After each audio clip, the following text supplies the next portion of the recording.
Sports Crew.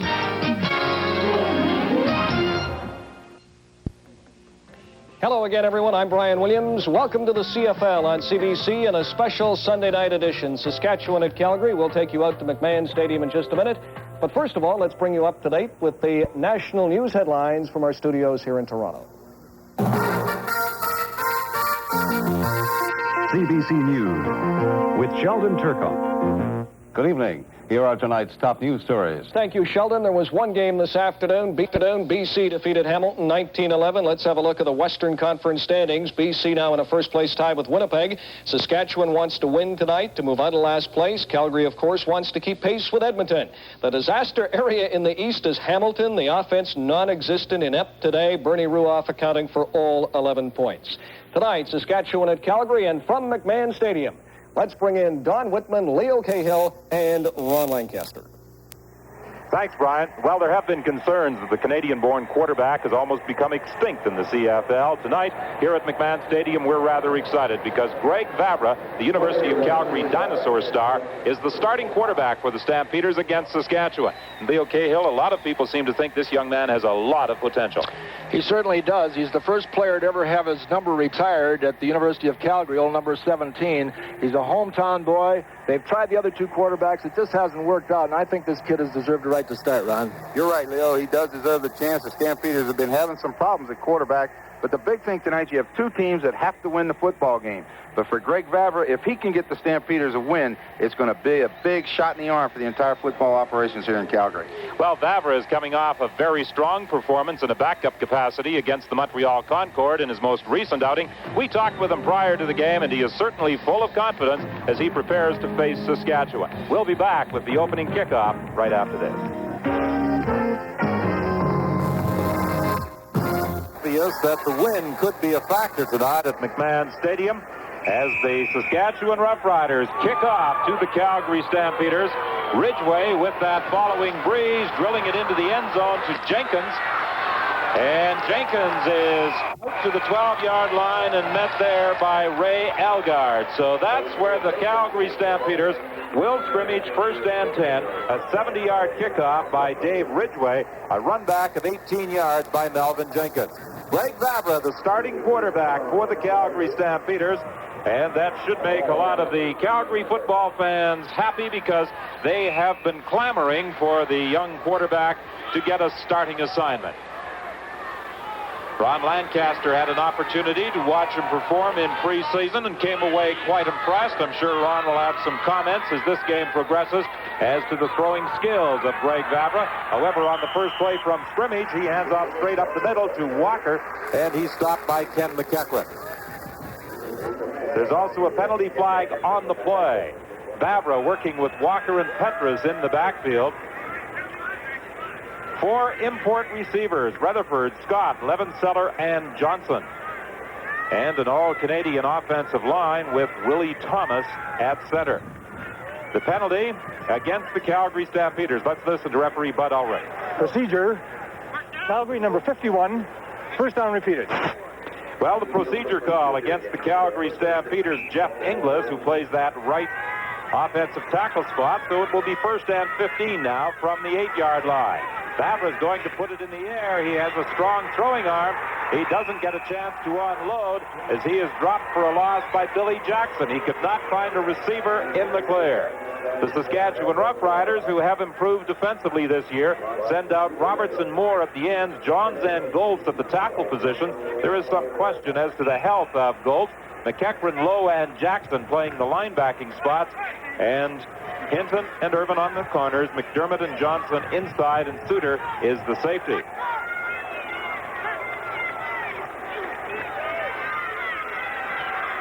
Vavra throwing to the sidelines, and he overthrew Tommy Scott. So the Calgary Stampeders are forced into a punting situation. Jeff Roberts was pressuring young Craig Vavra. Ron, as I said, you watched him perform in preseason in a game against the Saskatchewan Roughriders. I sure did, Don. He put 17 points on the board in the third quarter when Calgary played the Roughriders in Regina. He had a lot of poise, moved the ball up and down the football field, did a good job, and he had a tough start there. Number one, he shouldn't have run a kickoff. I let it go through there and bring it out, but then he gets illegal procedure. That's tough, and that's an awful strong win.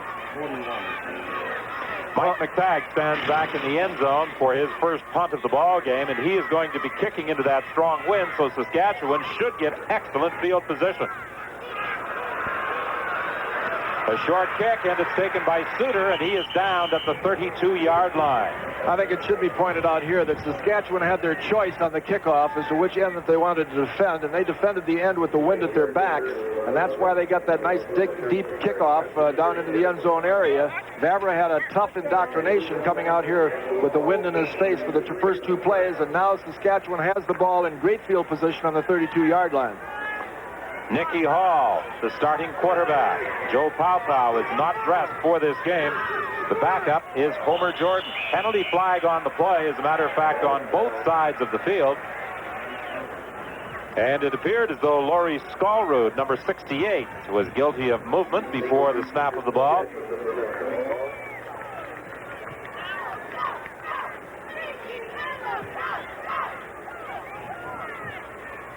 See the movement over on the far left.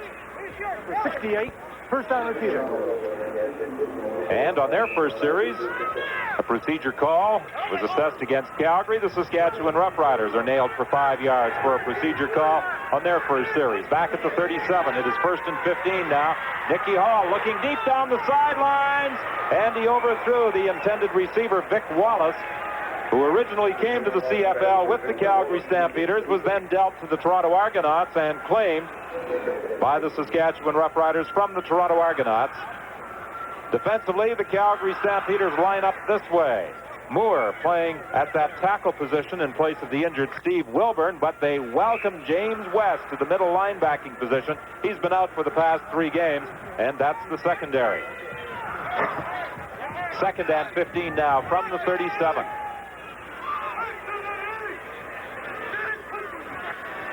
Movement at the line of scrimmage again.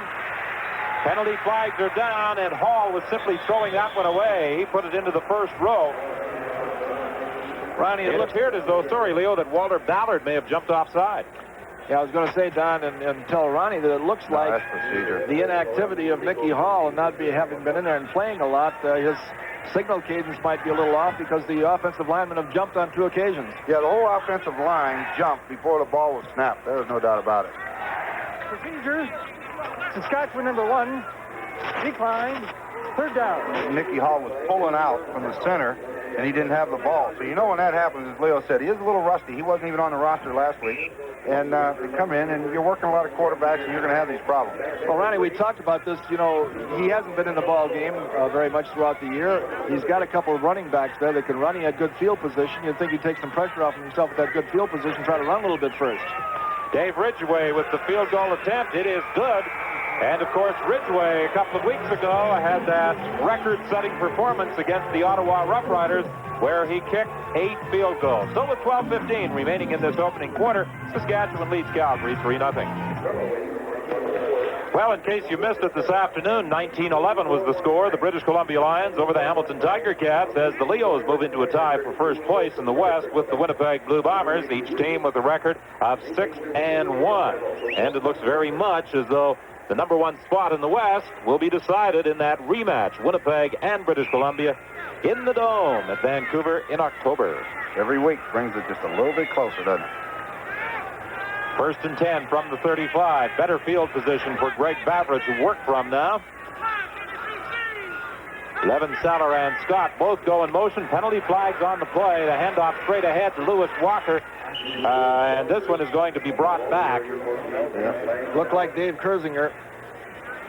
I tell you, that's, 3 first-down series, and we've had 3 offensive tackles move. First it was Inglis, then it was Skolrud, and now it's Kersinger. Well, Ron, you don't like to harp, especially on coaching techniques, but when they kicked off with that big wind at their back and they had that rookie quarterback in there, you'd think that they would have told that kickoff returner.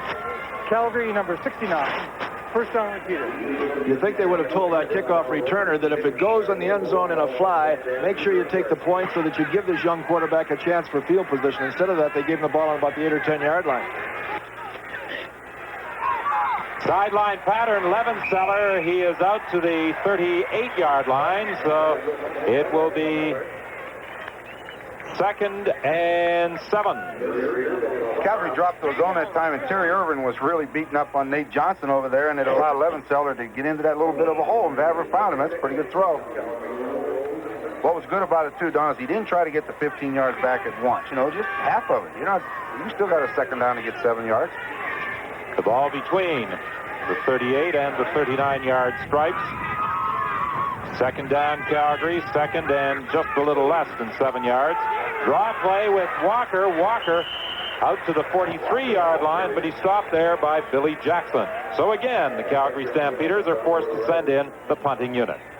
I'll be surprised that we don't see a lot of the running game tonight, Leo. You got the rookie quarterback in there. He's going to use the backs, I think, with Nicky Hall in there, and he's going to use his running back. So I think you're going to see the ball on the ground a little bit. Yeah, I think we talked about that before the game, too, Ron, that maybe the deciding factor in this game tonight will be which team can run the ball the most effectively. That's for sure. Kearse and McDermott are back for the third down punt by Mike McTagg. Again, he's kicking into that strong wind. His first punting effort was only a 33-yarder. He had to field it on a bounce. Pretty good punt into the breeze as Kearse goes back to his own 22-yard line, came dangerously close to fumbling that football and runs it back out to the 32 where he's stopped by Kerry Berryman. That was a 46-yard punt by Mike McTagg. Pretty good kick into the breeze. That's an excellent kick into that wind. I didn't think he'd be able to kick it that far. In fact, when I saw the Saskatchewan return men lined up, I thought they were a little deep, but he kicked it far enough to back them up. Nicky Hall, a Tulane grad, came into the CFL with the Winnipeg Blue Bombers, was part of the trade last year that saw John Huffnagel go to Winnipeg when the Bombers were desperate for a quarterback after Tom Clements had gone down. However, Nicky Hall has had some problems with a knee since then. He gives to Craig Ellis, and he picks up a couple of yards. Talking with Nicky Hall down at field level prior to the start of the game, he is all legs, isn't he? I noticed. I saw it 2 weeks ago up in the press box in Saskatchewan. He is really tall, and he's cut high. Those legs go on forever. I think when you look at that Calgary defense, one thing that stands out crystal clear is that they've got that number 58, James West, in there at that middle linebacker spot, and that means a lot to that defense to have him back in there playing and well. Second and 8. Hall throwing to the sidelines, incomplete. It was intended for Ray Algard, and Larry Hogue was over there defending. Good defensive effort by Larry Hogue. I'll tell you one thing, Don, if you get a chance, watch the strength of the arm here. He steps up, he's throwing flat-footed. Boy, that arm, he threw it out there a long way. A little lucky it wasn't intercepted, but they put the blitz on him. You saw 58 West in there, you said, Leo. He means a lot to that Stampeder defense. Larry Hogue, 5'9", 175 pounds, out of Utah State, knocking down the pass, forcing Saskatchewan into a punting situation. Hickey with that following wind finally gets the bounce downfield. Penalty flag on the play. And it was Hickey, I believe, who tried to get in there to scoop up that loose ball. However, number 50, Jerry Friesen, was also in there for the Saskatchewan Roughriders, so we'll sort it out for you when we return. Well, a no-yards penalty assessed against the Saskatchewan Roughriders, and Ron, you made an interesting comment that had Jerry Friesen stayed out of there, Paul Hickey might have scooped that ball up. Well, in Friesen's defense, I think he thought Hall touched it, but Richie Hall went back, and then he didn't cover it, and boy, Hickey was coming, and he would have had a shot at it. Just a little bit of a mistake, and instead of maybe the punter recovering, you get a no-yards penalty. Really helps the Stampeders. So it's first and 10, Calgary. The Stamps are at their own 40-yard line.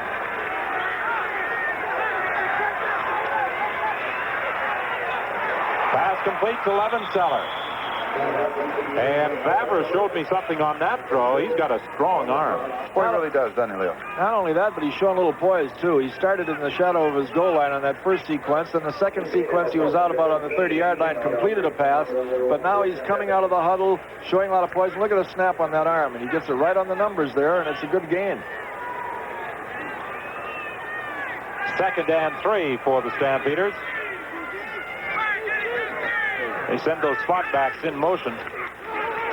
Give the ball to Walker, but he is hit right at the line of scrimmage by Eddie Lowe, the middle linebacker. Well, Eddie Lowe played that well. They tried to run for that first down, but Eddie Lowe stepped right up in there, and you see him make that tackle in the backfield. Here he comes. Watch him step up in, and he beats the lineman, and there's the ball carrier. And good linebackers don't miss tackles, and he didn't miss it. It was pretty good pursuit by those other two linemen in there, too. They got there in a heck of a hurry, and there was no place to go when he turned in there. Al Johns was waiting for him, too. 8:18 is the time remaining in this opening quarter. It's 3-0. The Saskatchewan Roughriders leading on a field goal by Dave Ridgway. McTagg's third down punt bounces back towards the line of scrimmage, fielded by Fran McDermott, and he is stopped at the 40-yard line, and there's a penalty flag on the play. Jerry Dobrovolny was in there to make the tackle for the Stampeders. They must have called that roughing or something, because I thought that the Calgary team did a good job of staying away from the football. Yeah, that is roughing. It came out real late.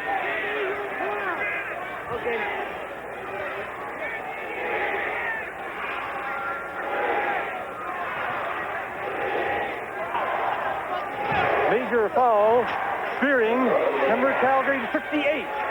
First down. That's James West. James is back. So with the ball at midfield, Steve Barato watches his defensive unit work against Nicky Hall and the Saskatchewan Roughriders. 1st and 10 for the green and white. Over the middle, incomplete. Looking for Ray Elgard, nearly picked off by Darryl Moyer. You know, if you take a look at both of these quarterbacks here now, you've got a couple guys that haven't played too much, but you've got one kid that's supposed to be a Canadian quarterback from a Canadian college, and then you've got another guy that was trained in the American colleges. And if I had to take my choice right now, I'd say that Barva looks like he has a lot more, or Bavra, I should say, looks like he has a lot more poise. 2nd and 10 at midfield.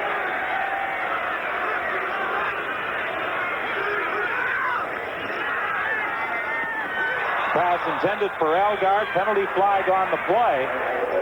They may have called a pick on that.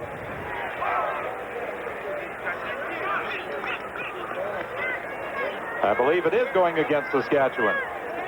Now what you get is a pick. And here you come with a halfback blitz. Nobody to pick him up. So what they do is he tries to pick underneath, and you'll see what happens. There'll be a collision out there, and they're going to catch Saskatchewan for it. But there comes the halfback, 14. No one to pick him up, and they ran the pick. I believe that's on the corner, Jenkins, and the referee just happened to be there to catch it. So with the incompletion, the Saskatchewan Roughriders go into a punting situation as Calgary declines the penalty. Hall and Jenkins, Richie Hall that is, back to field this third down punt along with Mel Jenkins. They've got the return on. Hall takes it on the dead run. What a collision as he was hit by Jason Riley. Riley was downfield quickly, and the former University of British Columbia product who was with Winnipeg last year, as a matter of fact, he, along with Nicky Hall, went to the Saskatchewan Roughriders in that John Huffnagel trade, along with J.C. Pelusi. J.C. Pelusi. Where are they now? He's with the Pittsburgh Steelers. I don't know if he made it, but that's where he's trying out. That's the line you stream right there. A guy catching the ball, and you got a full head of steam up. Just drill him. From the 20-yard line, the give is to Walker, and he is to the 26. That will be a pickup of 6. It will be 2nd and 4, Calgary. Calgary has tried completely from tackle to tackle with their running game. They haven't tried to get outside at all, which is either a indication that they have a healthy respect for the outside perimeter of defense, or that that's their main running game on the inside. Well, I think if you're going to roll out, Leo, you better run inside, keep him in there, and maybe you can get outside. There's got to be a reason for it, but you're right. They're running inside right now.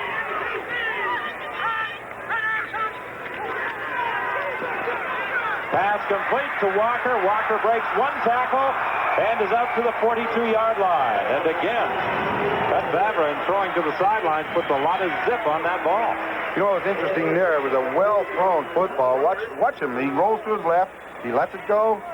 Thrown well. Nice barrel. This guy's the amazing one. I'll tell you, when you talk about technique, that kid has got all the technique. But the thing I like about it, Don, is what I was interested talking to Steve before about is that Walker kid has had a hip pointer. It's Walker again. Another first down as he crosses midfield to the 54. Ken McEachran was there to make the tackle, and I believe you're going to tell the story about the padding on the hip pointer. You know, a hip pointer for anybody is painful, but a running back takes a lot of hits. And the company now that makes the black jackets for quarterbacks are in the business of making just padding for football players. They put it on his hips and hit it with a helmet and a ball bat and couldn't hurt him so he can run. And then the way he's running now, I'd say it's working. Certainly is. Do they really have to? Going to the air, throwing the pass complete to Tommy Scott. Another first down for the Calgary Stampeders. And all of a sudden, after doing nothing on their first 3 offensive series, Vavra starts putting it together. Watch this throw, Leo. Watch it. You don't throw it any better. Can't be any better than that. I'll tell you what I really like about this Vavra kid is if you watch him coming out of the huddle, he is completely under control. As you watch Tommy Scott here making the move that he's made 1,000 times, the coverage isn't bad there, but the ball had to be thrown perfectly, and Vavra got it there perfectly. But what I like about Vavra, he comes out of that huddle, he doesn't rush, he's completely composed, calls his signals. He looks like a veteran out there, and it's his first game. Coming off the field is Dave Kersinger. 6'3", 240 pounds, a University of British Columbia graduate. Jerry Dobrovolny will be taking his spot. I remember last year, Ron, when you had an opportunity to watch a collegiate game, you said, all I have to do is see him throw to tell whether or not he'll be able to make it in the pros. Yeah, you got to be able to throw that football, and he's got the nice arm motion. And look at this one. Down the sidelines, no. Intended for Nate Johnson. He was out of bounds. Well, they tried to come and roll to his left and throw back against the wind, and you may catch the defense napping. But watch the ball in the air. That's thrown very well, but if Steve Johnson gets back over there, good defensive play, collides with Johnson, the ball's incomplete. But watch this, not a bad risk to throw deep against the wind. They're not ready for it. Kersinger is back in. Dobrovolny goes to the Calgary bench. It will be 2nd and 10. The ball is at the 42-yard line. Vavra drills it over the middle to Mike Levenseller. First down at the 30-yard line. Well, you got to like the way this kid's playing. The unfortunate thing as far as Steve Barato is concerned is that people won't be saying that Coach Barato had a lot of nerve to put this kid in there and start him. They'll be saying, why in the world hasn't he started before? I'll tell you one thing, too, Don, it's big, is they're getting Tom Scott and Mike Levenseller involved in that pass offense. Scott's been a forgotten man, and everybody knows he can catch the football. They're getting him involved. 1st and 10 from the 31-yard line. Incomplete. Intended for Tommy Scott. It almost appeared as though that throw got away from him. Well, if it's going to get away from you that way. It was high and outside where it's going to have to go out of bounds. David Rutherford thought that he was wide open down the end zone. I'm not too sure that he wasn't. He threw both hands up in dismay when the ball was thrown short, but it looked like he was 10 yards in the open. Rutherford now coming to the Calgary bench. McTagg is going in. McTagg comes out wide to the left. Nate Johnson to the right. Vavra's pass incomplete. It was over the head of the intended receiver, Mike Levenseller, in the vicinity of the 20-yard line. Billy Jackson was pressuring the young quarterback out of the University of Calgary, number 13, Greg Vavra. But he gets a fine round of applause as he heads to that Calgary bench, and deservedly so. J.T. Hay will come into the game and attempt to tie it up with a field goal. Also, that Billy Jackson's an excellent football player for the Roughriders, and you know as a rookie you're going to get some heat, and number 45 that time got in there and put a real good hit on Vavra, and that's what he's paid to do. And he got in there that time and hurried his throw because he didn't have time to set up and look around like he wanted. We saw Vavra before the game. He walked into Coach Barato's office, and he's a pretty healthy-looking kid. J.T. Hay with a 38-yard field goal attempt. It's good. So with 3:02 remaining in this opening quarter here at McMahon Stadium, and a very important ball game for both teams, Calgary and Saskatchewan are tied at 3. The long-legged Saskatchewan quarterback, number 12, Nicky Hall, who has had knee problems over the past year and a half, and he had to undergo surgery during the offseason to correct some damage that was incurred while he was a member of the Winnipeg Blue Bombers. Actually, I don't think Saskatchewan, when they made the Huffnagel trade, felt that the injury to Nicky Hall was quite as serious as it was finally discovered to be. Craig Ellis on this kickoff return And he's wrestled down at the 39-yard line by Doug Battershill. A 53-yard kickoff by J.T. Hay. Don, there's 2 minutes and 55 seconds left in this first quarter, and Calgary's objective now is to keep the Saskatchewan Roughriders off that board, and if they can, and take that win in the second quarter with a 3-3 tie, they've had a great first quarter. The moral victory. That's right. And as far as Saskatchewan's concerned, they've got just 2 minutes and 50 seconds to do something with it. First and 10, Saskatchewan. The ball is at the 40-yard line. Hand off to Craig Ellis. He got to the line of scrimmage and maybe picked up a yard. He was brought down there by Ken Moore. Ken Moore is an interesting story. Last year, he was running out of the fullback position for the Calgary Stampeders in a couple of games. This year, he's playing defensive tackle. He came to the club as a tight end. There's a guy that can play it all. And, he had an article in the paper today. It was interesting. He said he's going to stay there forever. He's planning on having a good game. James West playing that middle linebacking position for the Calgary Stampeders. And, did Steve Barato welcome his return. They've missed him in the past 3 games. Pressure from the backside. Nicky Hall hit in the act of throwing. Run over by Walter Ballard.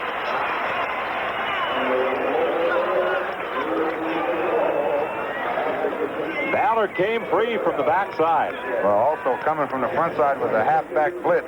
And you have to read that. As soon as that ball snaps, Darryl Moyer, the safety man, has to go about 20 yards to cover a man. And when you see him running, you've got to know there's a blitz coming. And you better get rid of it. He's lucky he didn't get hit.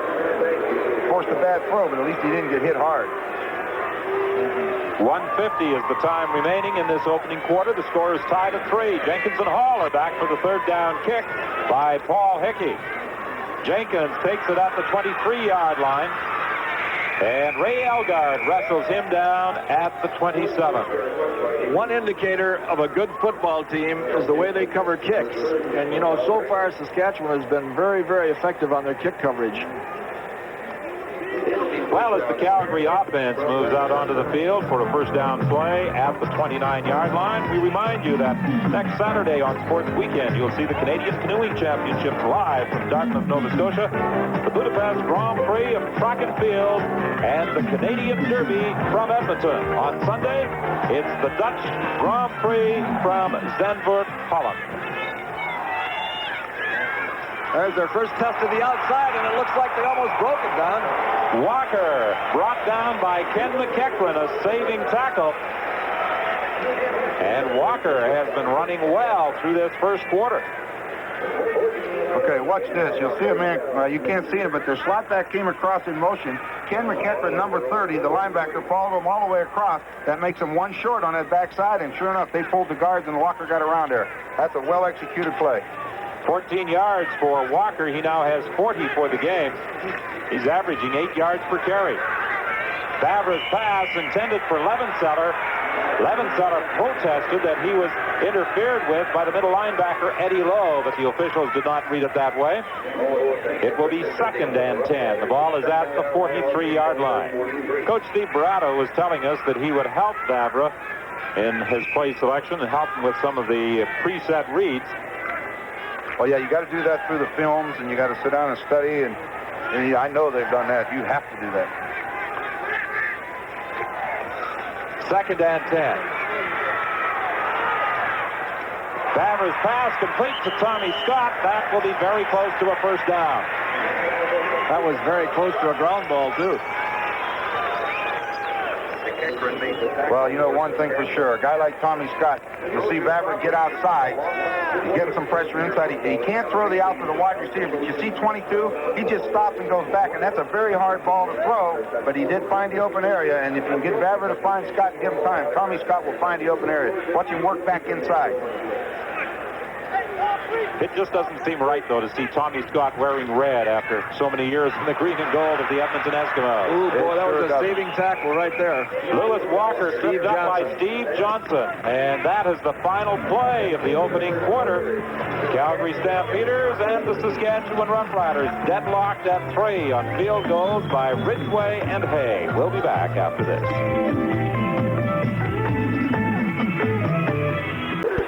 It's 2nd and 6 for the Stampeders. The opening play of the second quarter. The ball is between the 52 and 53-yard lines of the Saskatchewan Roughriders. Vavra swinging it out to the sidelines, intended for Walker. Good defensive job there by Fran McDermott. It's almost like a run and shoot. And he threw it a little bit too quick. The linebacker was up too close, and he should have gone downfield with it, but it wasn't intercepted, so it won't hurt him. They'll punt the ball and get good defensive position. Well, the big thing is, Ron, that the first quarter is over, and Calgary has weathered the storm as far as that wind factor is concerned now. They'll be kicking with the wind this time and going down to cover it, and Saskatchewan now has got their work cut out for them. Mike McTagg kicking into the wind, averaged 36 yards per kick in that first quarter. He seems to kick the ball just a little better when he's only responsible for the punting chores and is not working as a wide receiver. Fran McDermott on the return. He's a good one, but he is brought down at the 17-yard line by Greg Peterson.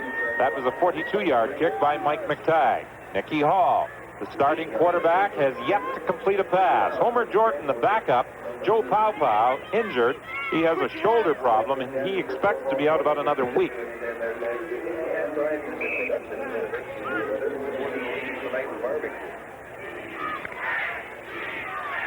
Well, we thought before the game that if Saskatchewan was going to win this football game, they've got to be able to run effectively. And right now, with the wind against them down there about inside their 20-yard line, they've got to move the football. Craig Ellis batters his way up to the 20-yard line. That will be a pickup of a couple. He may have got to the 21 for a 3-yard gain. Ellis is the leading rusher with the Saskatchewan Roughriders and the leading receiver.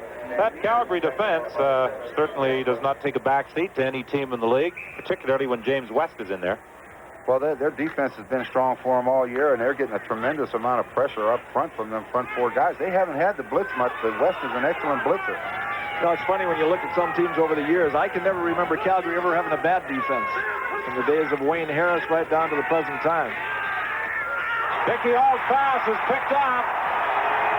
James West heading for the end zone. He scores. Sure.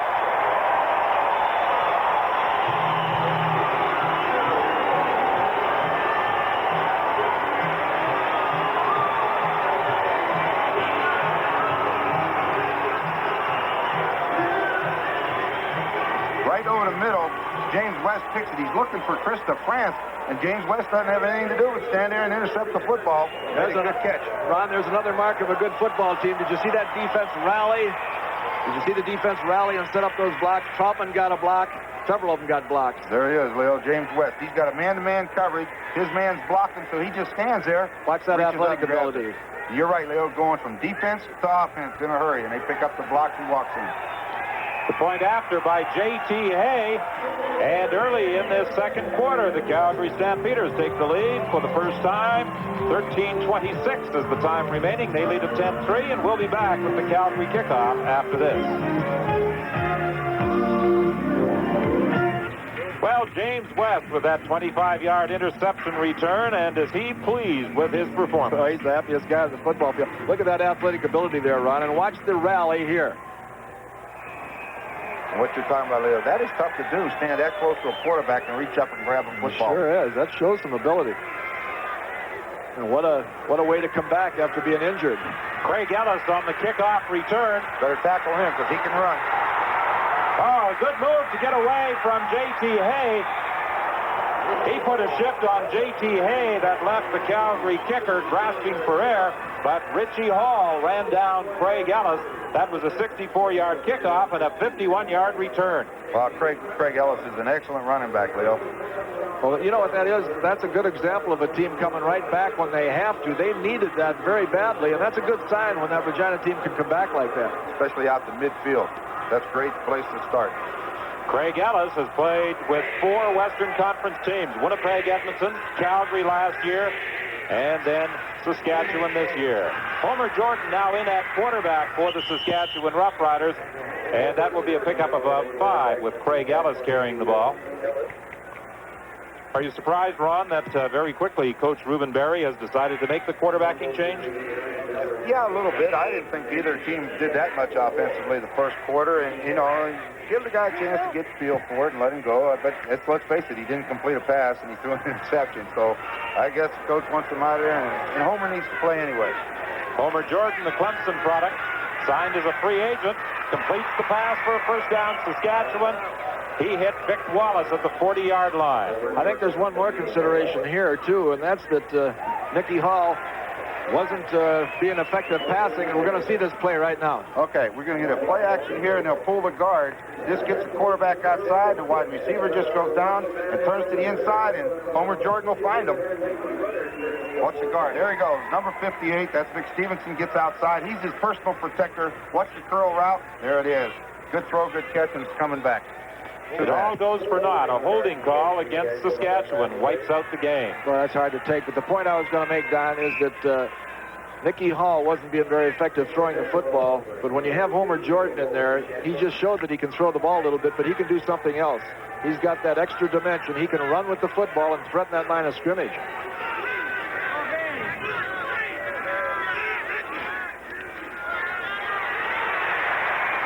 Setting up the screen to Greg Figger, and he is hit from behind by Randy Troutman.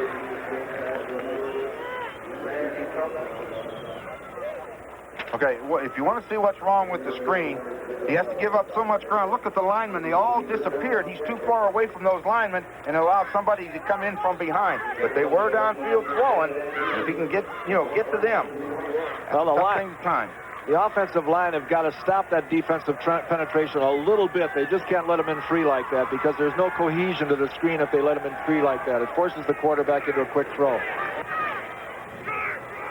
Hickey kicking into the wind. Hall fumbles the football. It's still loose. And I believe the Calgary Stampeders wound up with it. They were very fortunate to come up with that football as Mel Jenkins scooped it up after it bounced away from Richie Hall. 11:27 remains here in the first half. Well, the Calgary Stampeders were indeed fortunate on that last play when Richie Hall attempted to field the third down punt on the dead run. He had it pop away from him, and Mel Jenkins, fortunately, was in position to field it on the high bounce. It could have been 6 the other way because one of those white jerseys was in full flight, and had it bounced in his direction, he was gone. What usually happens on those, they bounce away from you, and you're the only guy back there. You don't have any help.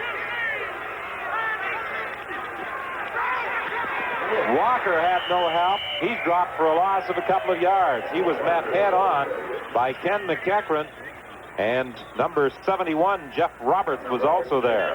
That Jeff Roberts is really playing good football for the Saskatchewan Roughriders. He really rushes hard. He plays every down. And that's something to say for those defensive linemen. They get tired out there, but he goes every play, and he rushes hard, and he's a big man.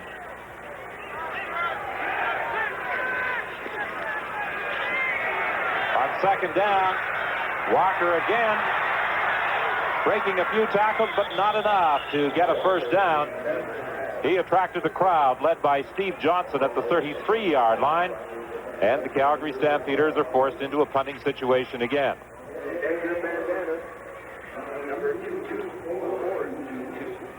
Mike McTagg, some interesting comments revolving around McTagg and Paul Bennett from the game the two teams played here a few weeks back. They had quite a verbal exchange, apparently. As a matter of fact, it was more than verbal. It became physical on a couple of occasions. I don't know why you don't want to even worry about it. Oh, boys will be boys, that's all. One's scared, the other's glad of it. That's right. McTagg had a little difficulty fielding that snap from center. Still gets a good kick away. It's taken by Kearse. There's a penalty flag on the play back at the line of scrimmage.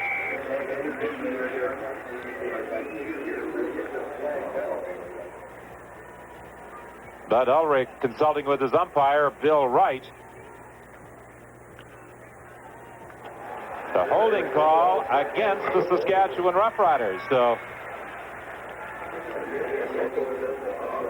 well, they still have this possession. will take the ball back to the 25-yard line. Well, hold it now. They're moving it all the way back to the 15. Holding Saskatchewan, number 22, first down.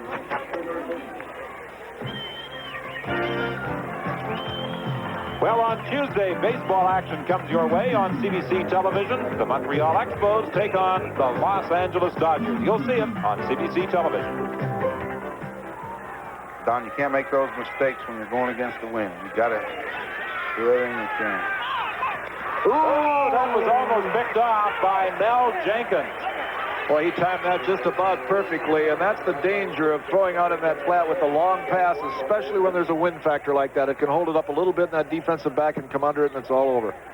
A quarterback rolls to the wide side of the field, and the receiver went down only about 8 yards and broken out. The ball was thrown late, and when it's thrown late, as you say, Leo, that cornerback's got eyes for a touchdown, and Jenkins just about got it. Well, Mel Jenkins was inserted into the lineup as the result of an injury to Ron Hopkins. Hopkins is healthy and could come back, but Jenkins isn't letting him. Well, he's playing great football for him, and, hey, how many guys wouldn't be playing if somebody didn't get hurt? Pass incomplete. It was intended for Stu Fraser. So the Saskatchewan Roughriders continue to have the problems throwing the football. First it was Nicky Hall, now Homer Jordan. I'll tell you, Calgary looks like a different team. We saw them a couple weeks ago against the Argos. They looked a little bit lackadaisical and a little bit disorganized. Tonight they look nice and crisp, and they look like a football team. And Saskatchewan, with the wind factor against them and field position against them right here, is going to need a couple big plays to keep them off the scoreboard again. Paul Hickey stands back at the goal line for this third down punt. Saskatchewan trails by a score of 10-3. Good kick by Hickey into the wind. That chases Hall back to his own 43-yard line. And he is stopped as he hits the 52. Steve Johnson was there to make the tackle. Well, next week in the CFL, games take place on Friday, Hamilton at Edmonton. Saturday, Calgary at BC. You'll see that on CBC television. And on Sunday, Montreal is at Toronto. Saskatchewan visits Winnipeg and will be in Winnipeg as the Blue Bombers entertain the Roughriders.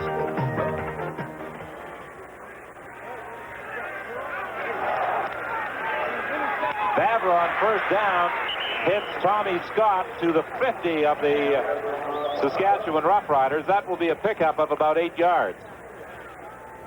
Now, this kid reminds you a little bit the way he walks around and kind of conducts that huddle and stuff like that. And this is a great compliment of Tommy Clemens. Well, Tommy Clemens is certainly having a year, isn't he? Oh, I told you the other night, don't make Tommy mad. Second and a couple. Pass complete for the first down to Mike Levenseller. Levenseller required surgery during the offseason for a knee problem.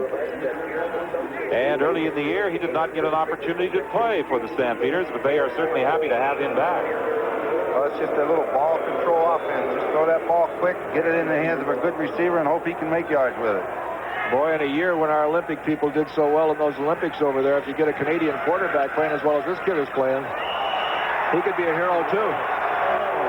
Pass intended for Levenseller, and he was decked by Eddie Lowe.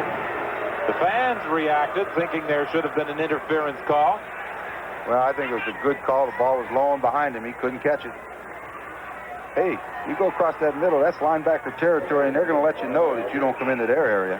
Well, you're not going to win many games when you don't get a first down through 23 minutes, almost 23 minutes of football. We're approaching the 8-minute mark of this second quarter. Calgary with 7 first downs, Saskatchewan none. The pass is picked off on the far side of the field by Kenny Hinton. It was intended for Rutherford. It's a dangerous place to throw, Ron. Well, it was thrown late.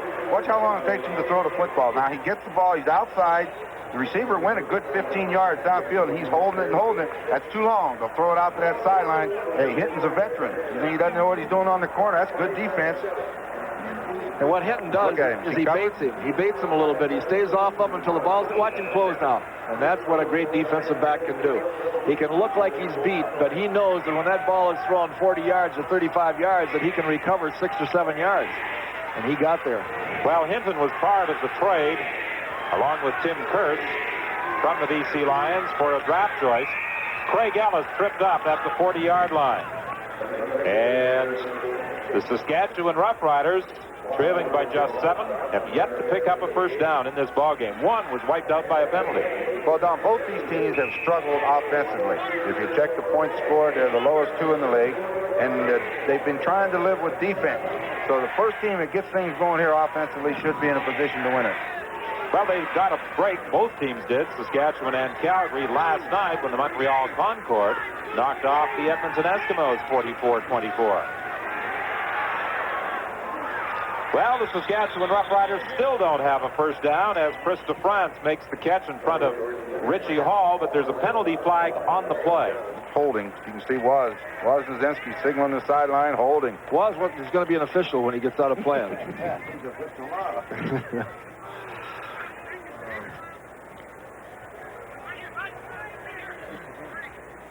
Referee Bud Ulrich taking a look at the pass, and I'm not so sure I would have had the penalty marched off. That was second down, wasn't it? I don't understand that at all.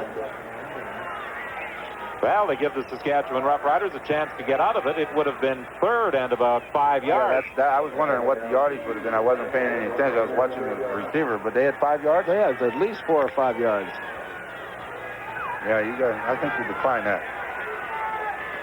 So the Roughriders get another opportunity to perhaps move the ball. Throwing deep for DeFrance. Incomplete. That's why you don't give him a second chance, because he almost was behind him. In fact, he was. He was in there. I've seen him make those catches. I remember a catch he made last year. He had his helmet knocked off against the Edmonton Eskimos, still scored a touchdown of some 80 yards. Boy, that ball was catchable, too. I think that Odom's just happened to get and block his view of that football, because Chris will catch those. Third down punt. Paul Hickey will launch this one from his 15-yard line. They got the return on again. Another nice kick. Jenkins backs up to his own 34-yard line. No blocking help develops, and he is brought down at the 36-yard line by Jason Riley with 5:56 remaining here in the second quarter. Calgary leads Saskatchewan 10-3.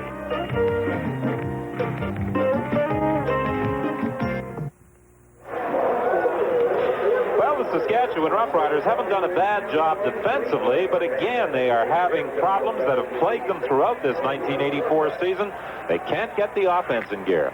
Well, that's for sure. You know, really, they haven't given up a touchdown to Calgary. They scored it on the offense with the pass interception, so the defense is still hanging in there.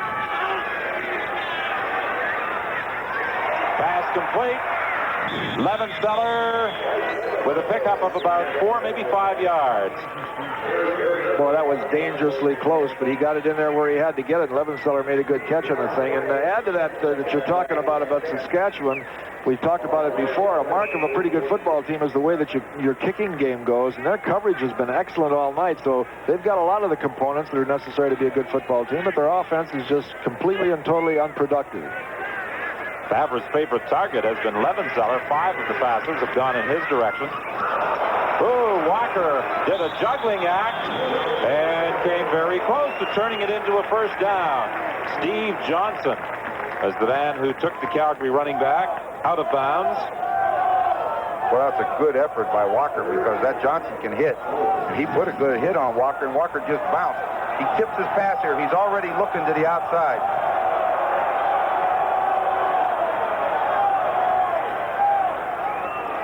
Ken McEachran, number 30, gets involved to help take Walker out of bounds. Both of them played pretty well. McEachran played pretty well, and then the response on the getting in a field position, football position after the play was excellent. Well, Steve Barato has opted to send in the short yardage offense. They are going to try and retain possession.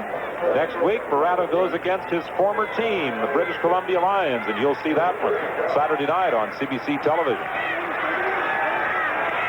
This kid is a big, strong kid. He just should sneak it. They give it to Walker, and he's got the first down. He fumbled the ball and got it back. Leo, I agree with you 100%. Looking at the down marker over there, he had less than a foot to go. You got to go get that ball by yourself. As you say, a fumble happens on that, there's no excuse for it. There's a time element, too. He handed it to a back that was deep in the backfield, and the guy come in there and had to almost run back against the grain, and that's not a short yardage play. And, of course, every time somebody handles the ball, there is the chance that it will be fumbled. First First and 10 for the Stampeders. They are at their own 49-yard line. Bamber's pass complete to Rutherford. First down at the 44 of Saskatchewan. It's a good thing that pass was thrown low to Rutherford, because I'll tell you, Kenny Hinton again has excellent coverage on him. But watch the ball. It's thrown low. And one thing about it, when that receiver's coming back at you and the ball's thrown low, the defender has to go over the back. And watch it. He's got excellent coverage on him. Well, the nice thing about Bamber is that he hasn't been in the league long enough to know how good Hinton is.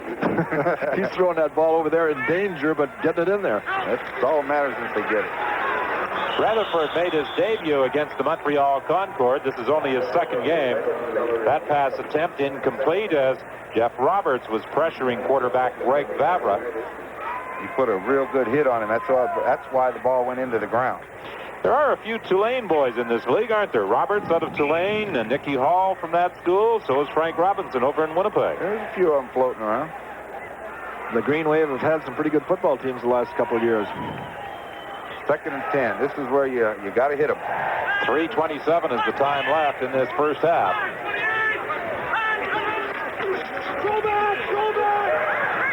Ooh, he He could have got that overthrew over there. Levenseller, and he had some blocking out in front of him. So it will be 3rd and 10. Well, once again, the Saskatchewan defense did the job. They just didn't allow him to get down. They're going to force him to kick this field goal from about 50 yards, 51 yards out. Well, when you look at the points given up by the Saskatchewan Roughriders this year, 174. But they haven't scored many. Only 127, and the Calgary Stampeders coming into this game had only scored 107. Field goal attempt by J.T. Hay is wide. Suter in the end zone is going to take it out of bounds, and that will go on the board as a single point for the Calgary Stampeders. So with 2:53 now remaining in the half, Calgary leads Saskatchewan by a score of 11-3. First and 10 for Saskatchewan from the 43-yard line. They're scrimmaging there because that field goal attempt was wide. It went for a single point. Lyle Wozniacki came over to make the tackle. Hey, Woz enjoys these moments, doesn't he? He's the second leading sacker in the CFL behind Tyrone Jones of Winnipeg. Well, you're going to see it right here. He does an excellent job. Look at him play off there. Blocker. That's what you call Ron going. Look at those shirts, though. 1, 2, 3, 4, 5 red shirts around the ball. That's pursuit. That's the way your defense has got to play. Woz looked like the Wizard of Woz on that one. He's played for a few teams in the CFL. Ball is fumbled. Was he in the act of throwing, or is it a fumble? It's a fumble. I think if we get a chance to look at it, I don't know, but Bernie Morrison came free, and there's no doubt that that's a fumble. He really smacked him. See, they put that linebacker inside, and they pick him up, but that allows the outside guy, number 72, watch him. Oh, he doesn't know he's coming. Look at that. Ooh, boy. Boy, Homer's had that happen to him a few times this year, and that hurts. Watch it. That's how angels are born, right there. Boom. It's one of those tough calls to make for the officials as to whether or not he was in the act of throwing the football, but they ruled that it was a fumble, and now it's Walker running the ball for a first down after taking that little swing pass from Vavra. He gets to the 21-yard line. Well, Leo, I know what you're going to say. 2:16, it's time to run that football. That's it. And I'll say this. If he does throw it, it's about time to throw one deep again. They're really starting to crowd those receivers up close. I'd run that toss play out there. He's not going to, though. He's going to throw it. Pass complete to Walker. Very close to another first down. Well, it's just like a toss play. That's all it is. Only Guy crossed the line of scrimmage, that's all. get him outside, away from all the traffic. The idea is to get a good running back in an open field situation. Pickup of 8 at 2nd and 2 for the Stampeders. They lead 11-3. They're threatening to add to their advantage. Now a play pass, Greg.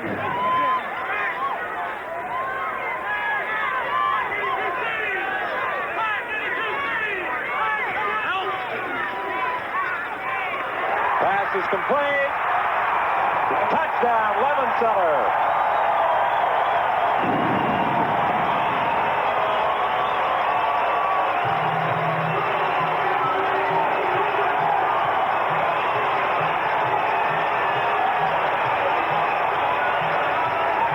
Yard touchdown, Favre to Levenseller. The young quarterback is hit now at 14 of 24. He threw it quick, then Levenseller made a good move to get back inside, and he just went after that yellow line. And all he had to do is break the plane. I know, but his knee hit before he broke the plane on that one, but the official couldn't see it from where he was. Watch it. Good move right there. See it? Yeah, you're right. I think so, Leo. Anyway, it's touchdown. It would have scored anyhow. Point after by J.T. Hay. And it's now an 18-3 ball game with 1:40 remaining in the half. Well, Saskatchewan's just got to get something going offensively because their football team is playing hard football. They're playing tough football. They're covering kicks. They're tackling. But they've got to move the football offensively. So far, what I would say, Leo, what I've noticed about their offense, it looks like a grab-bag offense, which means there's no rhyme or reason. They just go in the huddle and call a play. And instead of setting something up, like a quick roll and then a run and a run and a throw, they just come out there throwing. You know why, Ron? Because they don't have anybody in there that's been in there for any period of time. They've got two quarterbacks in there tonight that haven't played hardly at all this year. And they're just thinking about the things that they can do best instead of thinking about something that has some cohesion that you can start working on and having some scheme with. Well, when when you take a look at the points for and against, the Saskatchewan Roughriders have had 2 touchdowns scored against them, but both charged against the offensive unit. A fumble and an interception led to the 2 Calgary touchdowns. That's right.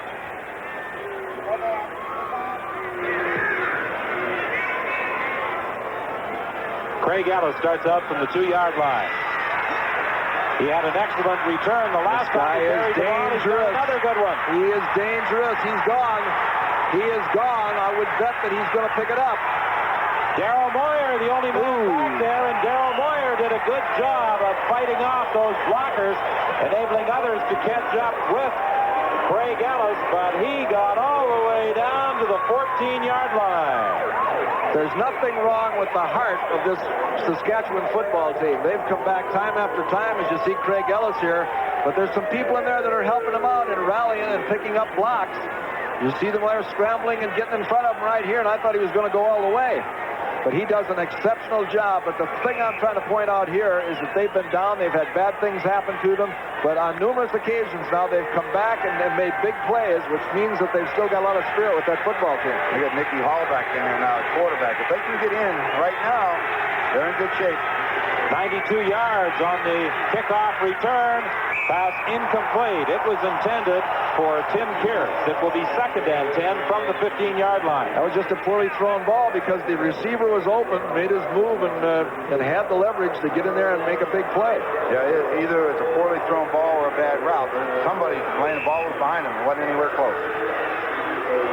Reuben Berry, who became coach of the Saskatchewan Roughriders on August the 20th, 1983, with one of his assistants, the offensive line coach, Bob Swift.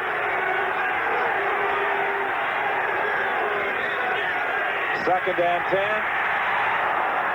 Nicky Hall overthrew the intended receiver, Ray Elgard. And again, Bernie Morrison was coming from that backside. Now Reuben Berry sends in the field goal unit. Dave Ridgway hit on his first attempt. A lot of people will say you should go for it. You got to kick the field goal.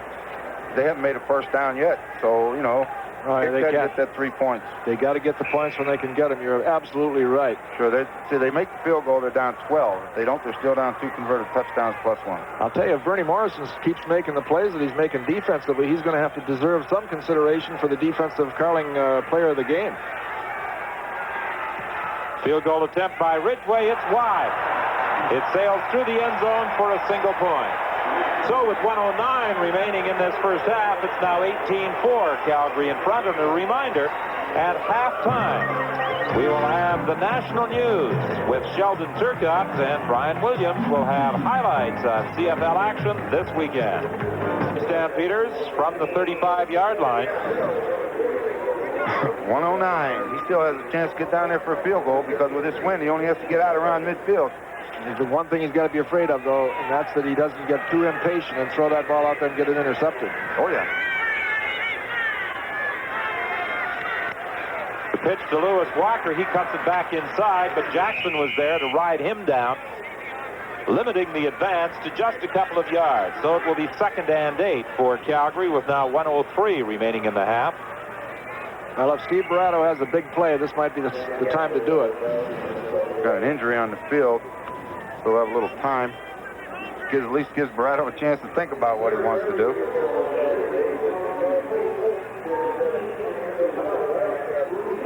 An injured Saskatchewan ball player is Jackson. And he was the man who made the tackle on Lewis Walker, Billy Jackson, out of Mississippi State. Initially drafted by Houston of the United States Football League, opted to sign instead with Saskatchewan. Steve Barato discussing defense over on the sidelines. What a big play. He knows that, too. That's his forte, defense. The play is an offensive play, but he's thinking about defense. Well, he may have to employ some defense because the Saskatchewan Roughriders will get one more opportunity before the half ends. The pass intended for Lewis Walker, it's incomplete. We had a visit with Steve Barato before the game, and he told us an interesting story about going through some old files and coming across a letter from one Leo Cahill. Yeah, I remember back in 1965 or 66 when I was coaching the old Rifles in Toronto, I sent Steve a letter.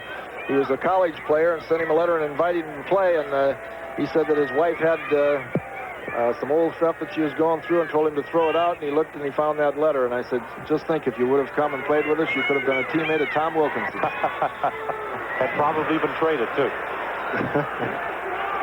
Good kick that chases Kearse back to his own 15-yard line, and he is brought down at the 23 by James West.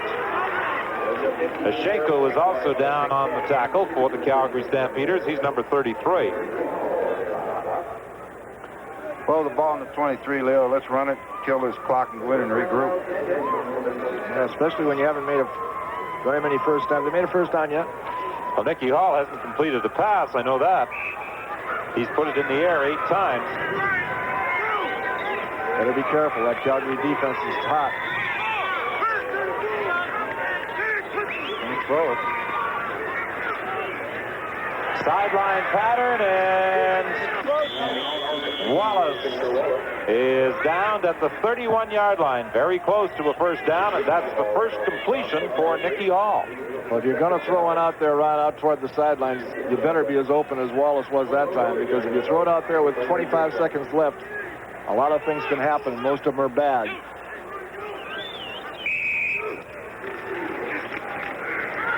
Craig Ellis quickly out to the 40-yard line, a first down for Saskatchewan.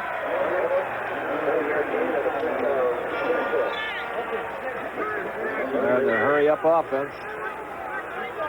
20 seconds remaining in the half. 18-4. Play is whistled down by referee Bud Ulrich. Yeah, you can't snap the ball till that referee blows time in.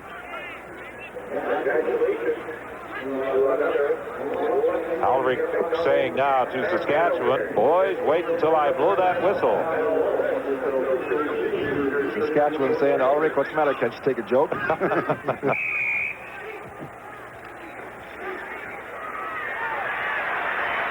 Nicky Hall's in trouble. He got back to the line of scrimmage, taking the clock down to 10 seconds.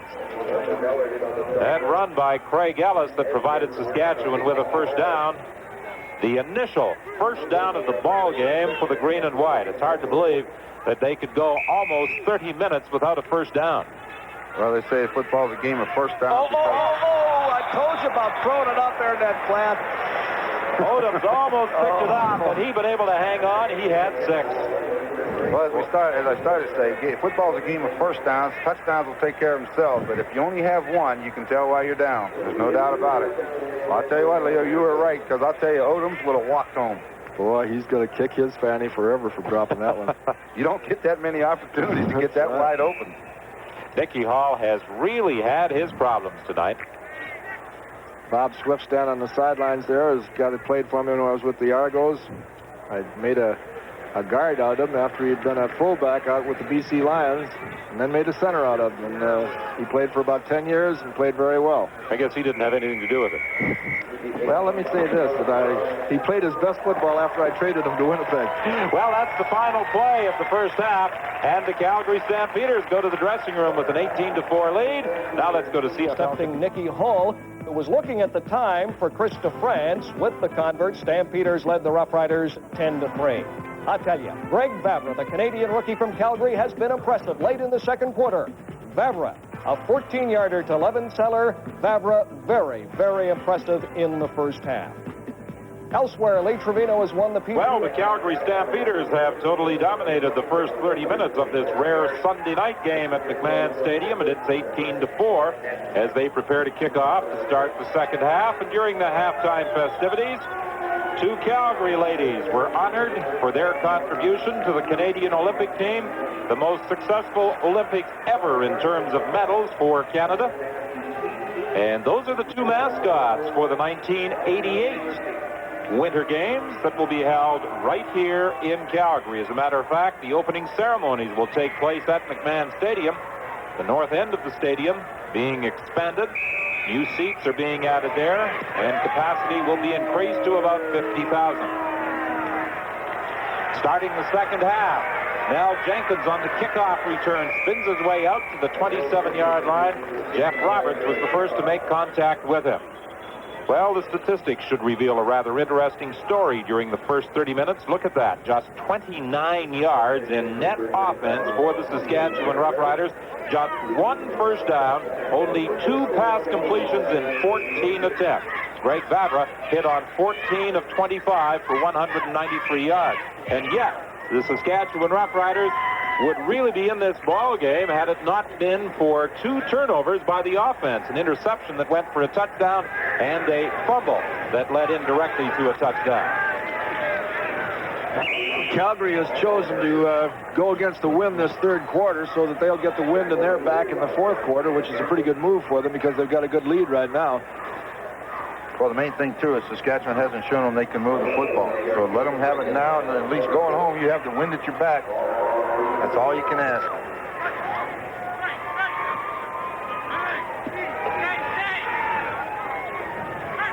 Second and 7.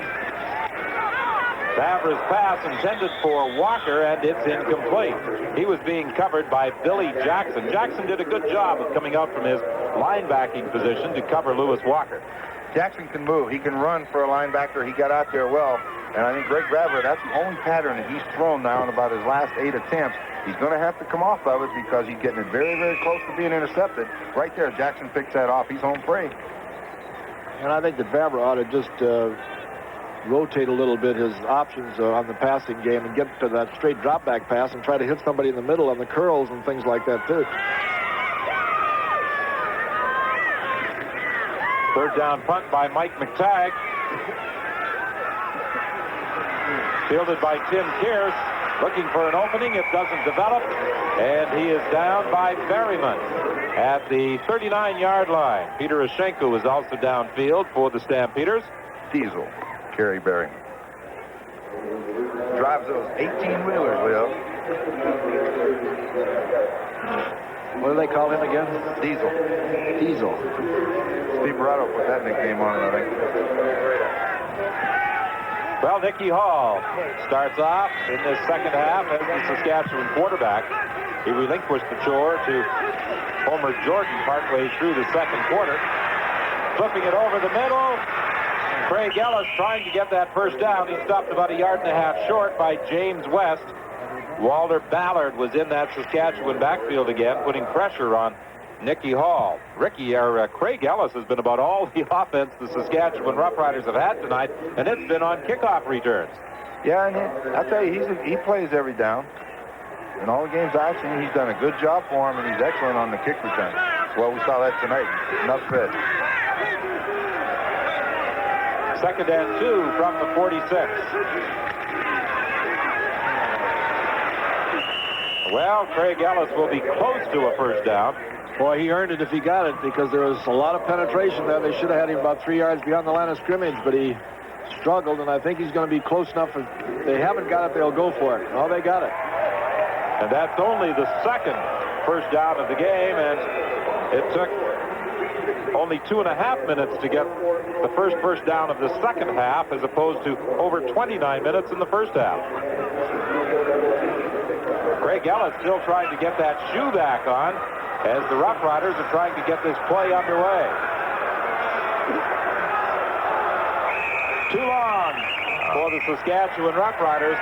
A time count violation, and part of that the result of Craig Ellis trying to get that shoe on.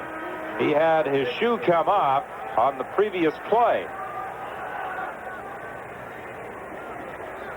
But when things go wrong, they just seem to... Time count foul. Saskatchewan number 12. First down repeated. They just seem to grow increasingly worse.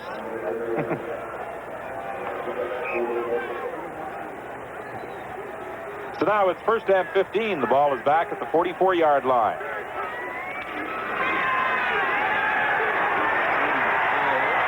Nicky Hall dumping it off to Ray Figger. First down, Saskatchewan, as Figger fights his way to the 43. Nicky Hall got hammered as he dumped that pass off. He felt the hit from Ken Moore. Ken Moore looks like he felt it too. Took a long time throwing the football. He escaped. That's number 58. Maybe we'll get a chance to see James West right here. Ooh. Boy, he'll dent you. Craig Figger makes a good run. The broken play turned out to be a big gainer, and they really need that right now. Well, it was West that put the hit on. It was Ken Moore that was coming in from behind in the initial pileup that Nicky Hall ran away from, and Ken Moore was shaken up on that play as well as he heads off now to the Calgary bench. He'll be replaced by Sean McEwen. First and 10, Saskatchewan at the 44 of Calgary. Calgary leads 18-4. Nicky Hall drills it over the middle to Chris DeFrance. Fumbled the football. It's still loose. Finally scooped up by Jenkins.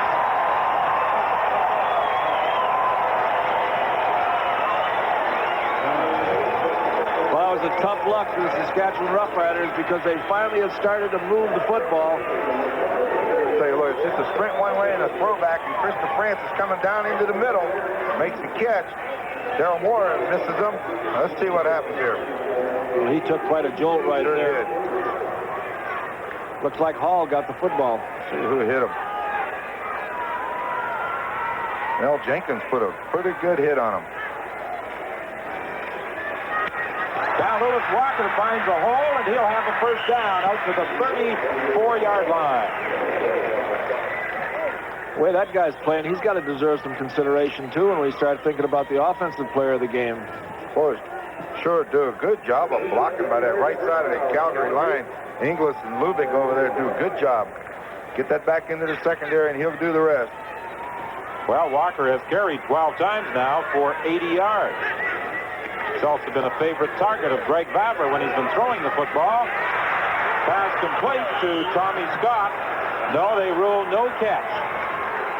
Steve Johnson was defending against Tommy Scott. It looked as though he made the catch and may have fumbled it when he was hit, but they rule he did not have possession.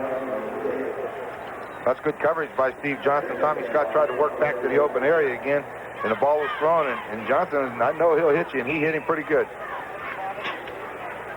Let's see if he does catch a ball. He worked back inside, jumps, makes the catch. Pretty close. It's second and 10. Vavra to the sideline. Good job of keeping his feet in bounds, and Tommy Scott has the first down. Boy, that was a nice throw. Right on the money, and Tommy Scott, the old veteran that he is, he knew that he was close to that sidelines, and he dropped both feet and just dragged them, and the referee said, you got it. Completed pass.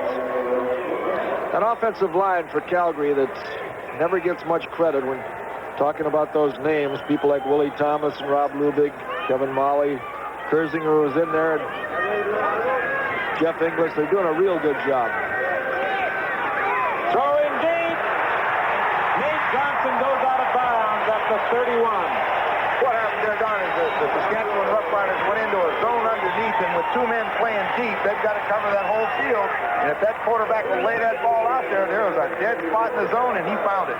Well thrown football. Just 1, 2, 3 set. Watch Plant and let it go. And he's in between the corner and the halfback, makes the catch. He's needed to throw that ball deep for a while. He's really given up on that long pass, throwing everything short, and he laid that in there nice. Technically, Vavra really looks like he knows what he's doing. 1st and 10 from the 31. He gives to Walker, and Walker fights his way to the 25-yard line. Now, we've talked before about game players, and Vavra might be one of those guys that's a game player because he certainly was in college. He came up big most every football game that they needed him in. And right out here tonight, boy, he looks like he's a game player out here tonight because if he has looked this good in practice throughout the year, it's a wonder that he hasn't been in there. 2nd and 4.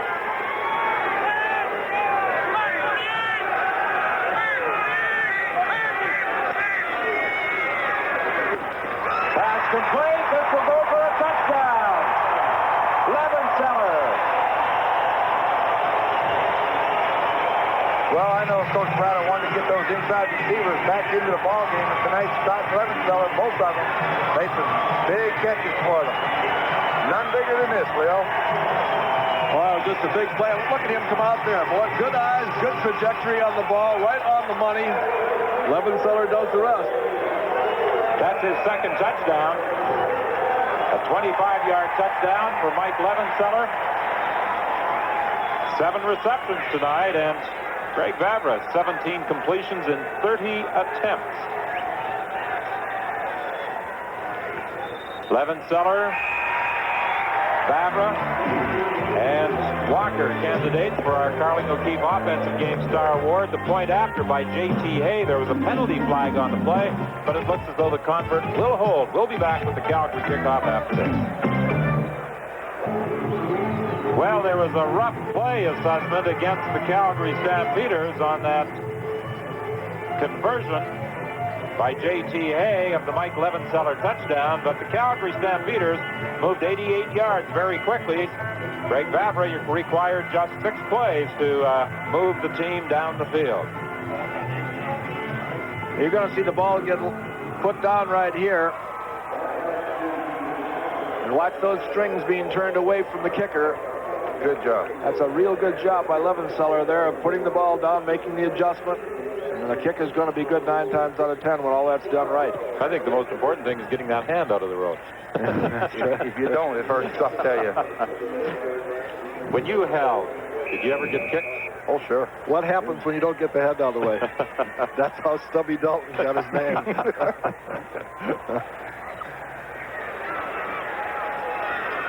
Here he comes again. Well, Craig Ellis has almost single-handedly been the Saskatchewan offense tonight, and as I said earlier, most of it coming on kickoff returns. Greg Peterson made the tackle. The Saskatchewan Roughriders will have good field position. They are at the 48-yard line, but they trailed 25-4. They had a great chance to get back into the game early in the 3rd quarter. It looked as though they were putting a drive together, but Christopher France fumbled the football. Calgary recovered, and bang, it was 6 points the other way. A very impressive drive, too, Don. They just moved it right down the field.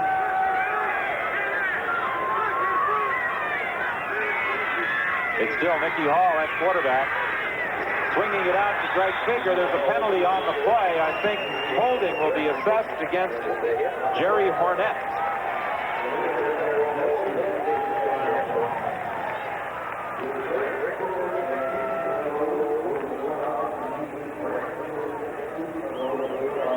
.8:53 is the time remaining here in the 3rd quarter. The pass was completed to Greg Figure. But the yardage being marched off against Saskatchewan. Let's listen. Holding, Saskatchewan number 53, 1st down repeated. Right on. Jerry Hornet, who played at Simon Fraser University, missed all of last year with a broken arm. Number 1 selection in 1979, doing a good job at that right offensive tackle position. However, on that last play, he was guilty of holding. Nicky Hall airbailing it for DeFrance. He can't quite catch up with it. It almost appeared that DeFrance reached for the ball before he got under it that time. I think if he really stayed on his feet and ran under it, he may have a better chance of catching it. I think what happened is Hall gave him a bump. As he went by him, Hall was waiting for him to make a break. You know, the defensive backs figure sooner or later you're going to break. He didn't. He just went right by him. Well, it's certainly far enough. Watch the hands come up here. Well, I guess he had to lurch in order to try to get to the football. He had the defender beaten, though. 2nd and 20, Saskatchewan. They're at the 38.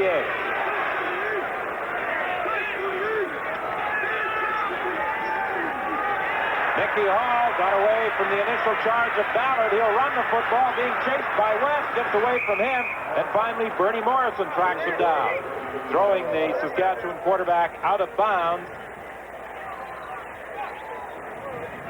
But he will not have enough for the first down, and Saskatchewan again is forced into a punting situation. Well, those guys must cringe when that West starts out after him, because when that whole field thunders when he goes down after somebody. And when he hits them, they stay hit. Do you think his eyes light up when he sees a quarterback in the open field? Oh, he loves it. He just loves to hit.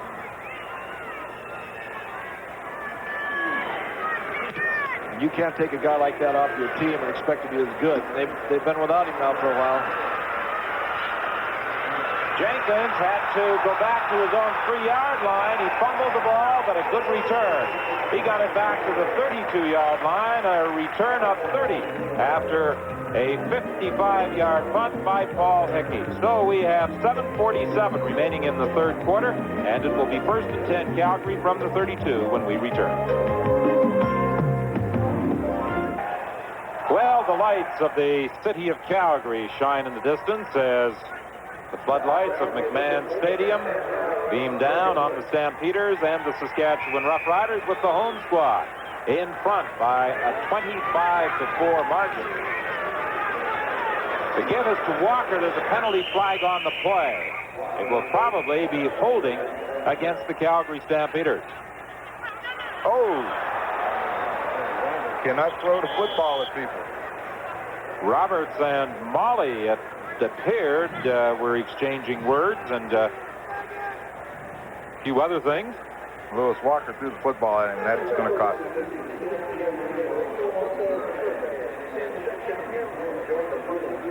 You wouldn't think that the Calgary Stampeders would be the ones who would be the frustrated players out there. No, it's a bad thing to do when you're, going against the wind, third quarter. That's a soft. That's a...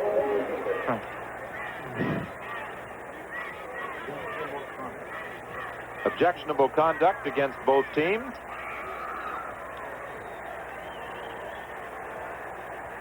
.7:37 the time remaining here in the third quarter.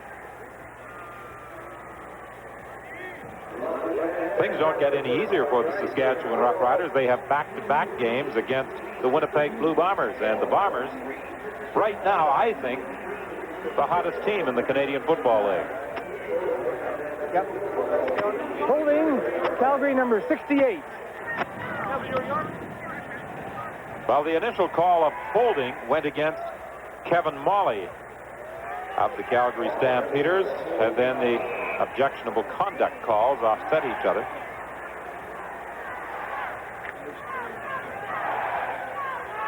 So it's 1st and 20 for the Stamps. They are at the 22-yard line.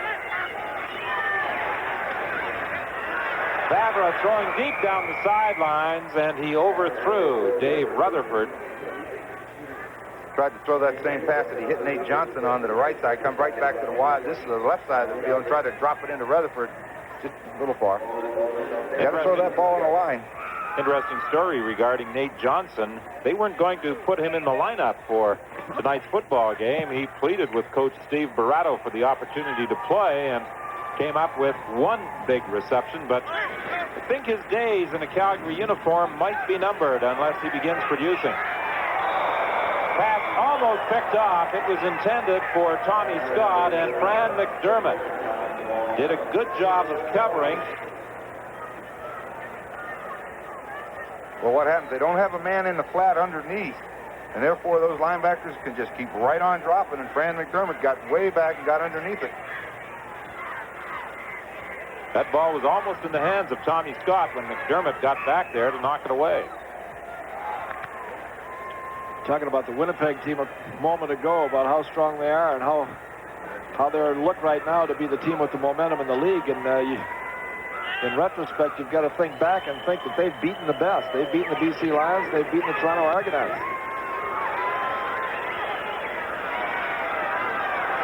Ball is fumbled by Tim Kears, who's got it.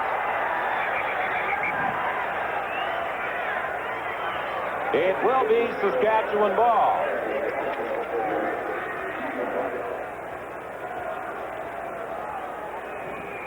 Take a look at it. It looks like he's already stepping one way to move out of there before he gets, both hands on that football.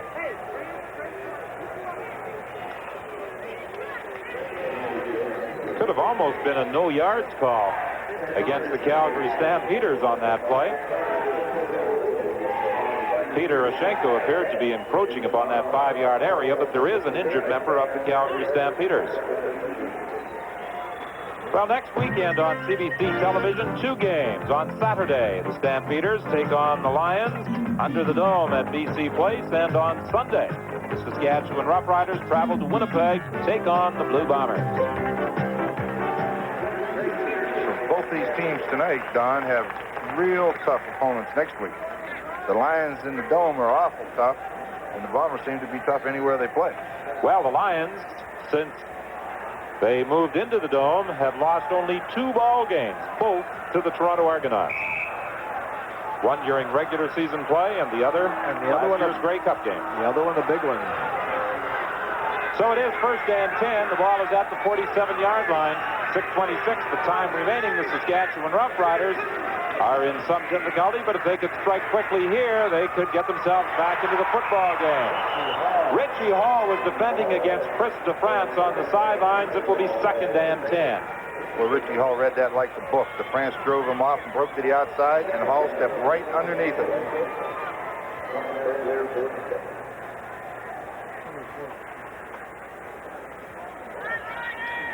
It will be 2nd and 10 from the 47-yard line. Certainly we can all identify with Ruben Berry the problems that he's having with his Saskatchewan team, but Steve Barato has taken a lot of criticism, and it's good to see him coming out of it.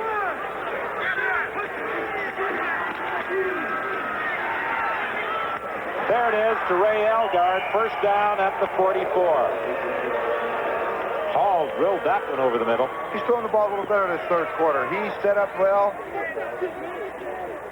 The way a quarterback has to get set, throw it, and follow through. And he came right over the top to a dart. Elgard was wide open in the middle. First down.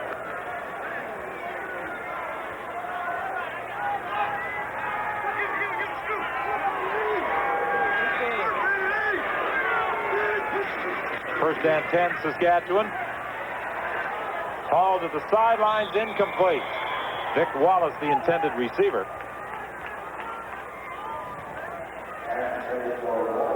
You talk about a quarterback reading the defense. Hall read that one very well. He sent DeFrance down to the corner and watched him. And then the corner of Jenkins stepped back to help out on DeFrance, and the guy was wide open underneath and just threw it high.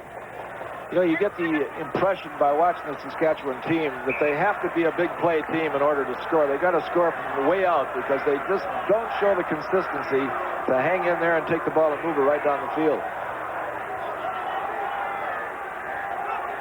2nd and 10. Ball is at the 44. Chris DeFrance was overthrown. And the Roughriders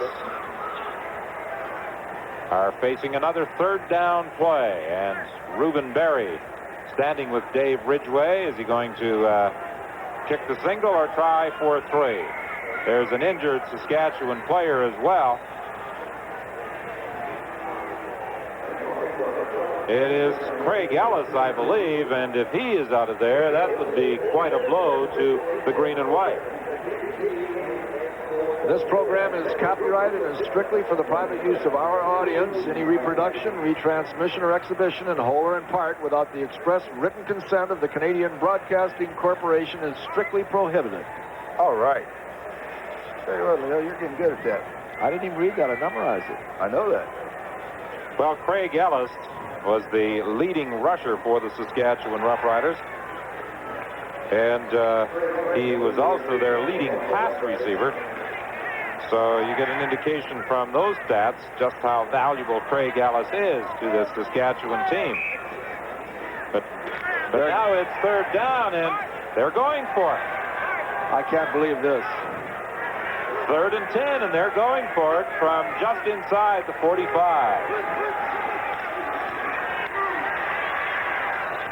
Incomplete, out of the hands of Elgard. Hall threw that ball well. Elgard, I think, should have had that one. Don't blame the quarterback. You still got 20 minutes of play. So they turn it over with a 3rd down failure with 4:45 remaining in the 3rd quarter. So the Calgary Stampeders take over 1st and 10. The ball is at the 44-yard line. Some of the fans in Calgary on our last visit here when they played the Toronto Argonauts early in the game began chanting for Greg Favre. Well, they finally got their wish tonight to see the University of Calgary star move in at quarterback, and he has impressed. 17 of 32, the statistics read, in the passing department. Lewis Walker has 5-6 Saskatchewan Roughriders all around him, and he will lose about 5 yards in the play. The first to make contact was Jeff Roberts. Lewis Walker has certainly been a busy man tonight, both as a runner and as a pass receiver. He's carried 14 times now for 81 yards. Eddie Lowe played that play extremely well from that linebacker position. He took the outside, forced Walker to try to cut back, and bang, Roberts was waiting on him. Good pursuit.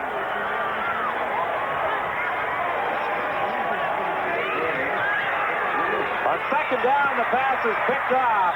Ken McEachran stepping in front of the throw, and he is caught by Tommy Scott, and Jeff Roberts again was putting pressure on quarterback Greg Favre. That's the 2nd interception chalked up against the rookie out of the University of Calgary. Well, take a good look, Leo. There it is. That's a rookie mistake right there.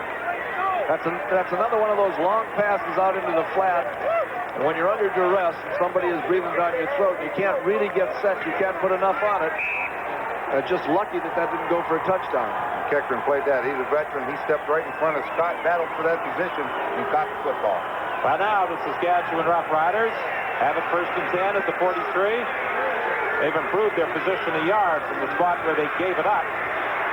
Nicky Hall throwing deep into the end zone, incomplete, intended for Chris DeFrance. Hall's gone deep for DeFrance about 3 times now, and he's just overthrown him all 3 times. Well, you know, that's something that the quarterback and the receiver have to work together an awful lot to ever get that rapport, that they can know the speed, where to throw the football. And it's only been about a step and a half each time he's been overthrown. But he really laid it out there. I'll tell you, you're not going to, I should say, complete any unless you keep throwing them, and he's keeping throwing them, and sooner or later he's going to get it in there. Coming closer all the time.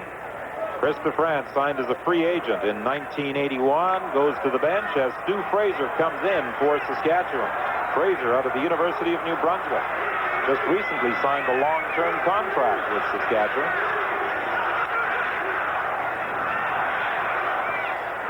Incomplete. It was intended for Fraser, and there's a penalty flag on the play.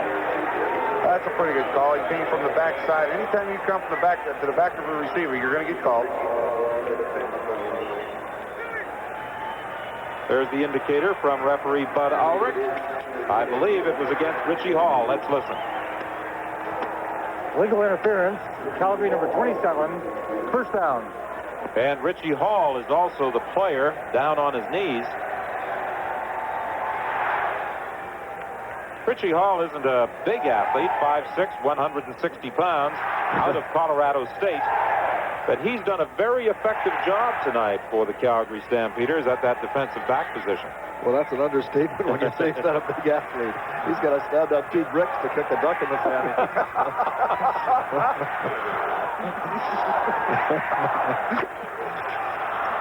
Oh, man.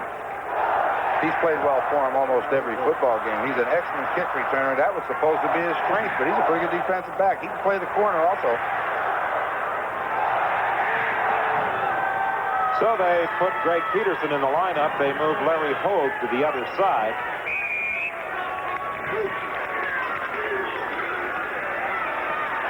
Try it again. Christopher. No, he was unable to hang on. He almost got to that football. He did something there, Don. It's very, very difficult to do. He went down and broke to the flag, which is to be breaking toward the sideline. The ball was thrown inside, and he whirled and come back. He had to go over Still the other almost shoulder. made the catch. I think he could have had it, too. Oh, he was really extended and reaching for that football. Seen him make him, though. Just off his fingertips. Seen him make catches like So that. you see him break outside. Watch that. Now he's got to relocate the ball. There it is. I agree with Leo. I've seen him make those catches. Oh, yeah. He's a good one. Second and 10. Say when he's going to get tired. He's put on some miles tonight running after those long bombs from Nicky Hall. Nicky Hall fumbles the exchange from center. He gets it back. Well, the Saskatchewan Roughriders gambled before on third down. Will they do it again? Yeah, got to. I think they will now. Reuben Berry has made no indication. He's sending in Stu Fraser now. So coming out of the ball game is Ray Elgard. It will be 3rd and 14. Well, Saskatchewan turned it over at the 44-yard line, got it back at the 43. Now they're gambling from the 37-yard line. Better watch out.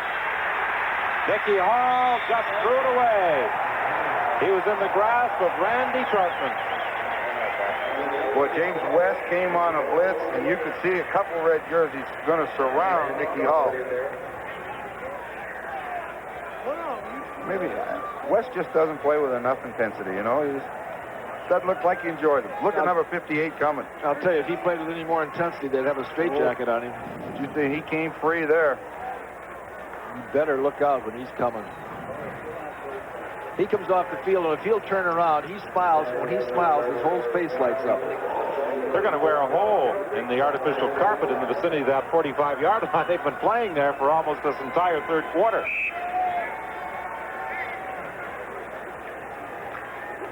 Well, there has been considerable pressure on both Reuben Berry and general manager John Herrera over in Saskatchewan. And unless the Roughriders can get things on track tonight, I think that pressure may just increase. Tim Petrus with his first carry of the ball game, stopped by Jeff Roberts. The injured ball player is Jeff Roberts.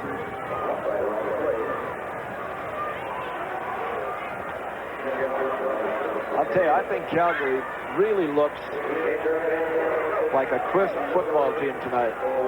And I think a lot of it's due to the fact that Fabra is in there and the team is really rallying behind him.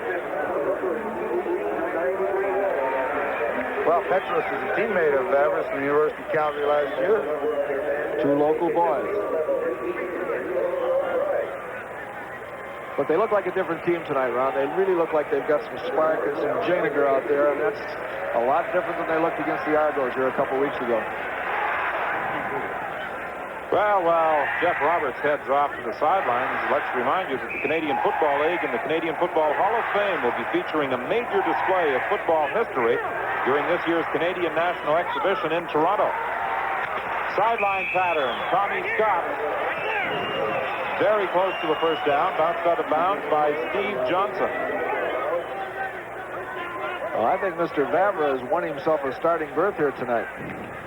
Don't think there's much doubt that he's going to be the starting quarterback when they go against the British Columbia Lions next Saturday night on the basis of the performance tonight. They threw that ball very well to Scott. He came out. Scott was the open man on the 3-man side, and he found him and just keeps moving the football. That's all you want that quarterback to do. Watch out. Levenseller, he's upset by Fran McDermott right at the 41-yard line. I know what you mean when you said watch out that time, because that was thrown in harm's way. I can see Levenseller standing there with his back turned, and number 3, McDermott's going to have a good run. What he's got to do next time is pull that down. Wait, give that pattern a little bit more time, because the guy was breaking open, but he likes to throw those quick ones. See, number 3 was just in a position to really cork Levenseller. Second and 6 from the 41 with 1 minute remaining in this third quarter. The screen. Levenseller goes out of bounds with a first down. Now, they have the lead here, 25-4. And one thing that we haven't mentioned since the first part of the quarter is that they've had the wind against them this entire quarter. And after one more minute is played in this ball game, they'll have the wind at their back, and they should be home free. First and 10. The ball now between the 33 and 34. Bambra has the pass picked off by Fran McDermott. There's also a penalty flag on the play. That's the third time that Bambra has been intercepted tonight. And all three interceptions have been those sideline patterns. Well, they safety blitzed Johnson right into his face that time. You know, when you don't bring that safety like that, the guard can get out there and block him, but he takes the linebacker. There's no one left to block Johnson, and he is right in that quarterback's face. The best thing he could have done there, hit the deck, because he was covered where he was throwing the ball. Now, it looks like he's going to be saved here. Yes, he is. But you know, both the last two mistakes he's made on interceptions were rookie mistakes. He's going to learn that. And Steve Barato has decided that he is going to stay with him until he learns this. Major foul, Saskatchewan, roughing their quarterback. First down. Well, you're going to see number 17 come right in his face. There he is. Oh, yeah, he hit him in the face. Hit him in the face. See, the receiver was covered. But you can't hit those quarterbacks in the face. And you can't throw that ball when you got somebody up in your face like that either. He'll learn that. You made an interesting comment, though, Ron, about Greg Vavre. He may be a rookie, but he is familiar with the Canadian game. Played it all his life, all the way up from Pee-wee to junior high to high school and college. He understands 12 men, the wide field, the game itself. He's Canadian. He's watched it all his life. He's got a big head start on any American rookies coming up here. Ron, that's analytical. It's even factual, but it's not interesting. Pass complete to Levenseller at the 11-yard line, and that is his 10th catch of the game. Who brought Lulu? That will be a gain of 8. It will be 2nd and 2. He mixed the pattern. That's the first time he's thrown that pattern tonight. That everybody throws it an under and over thing. He sends Levenseller underneath, Scott over the top. But they're moving down in there again, Lil. 3-down territory. Watch for that quarterback draw down here. Haven't shown that yet, has he? Ellis, the ball carrier, he was stopped right at the line of scrimmage. Now, that was a draw, but it wasn't a quarterback draw. And that's also the final play of the third quarter. The Calgary Stampeders in control of the football game. They lead 25-4 with 15 minutes remaining here at McMahon Stadium.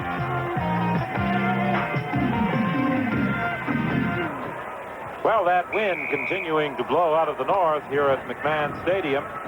And the Calgary Stampeders will have the wind at their backs for the final 15 minutes. On third down, the fake on the field goal attempt. Touchdown! Carpenter! Penalty flag, however, on the play.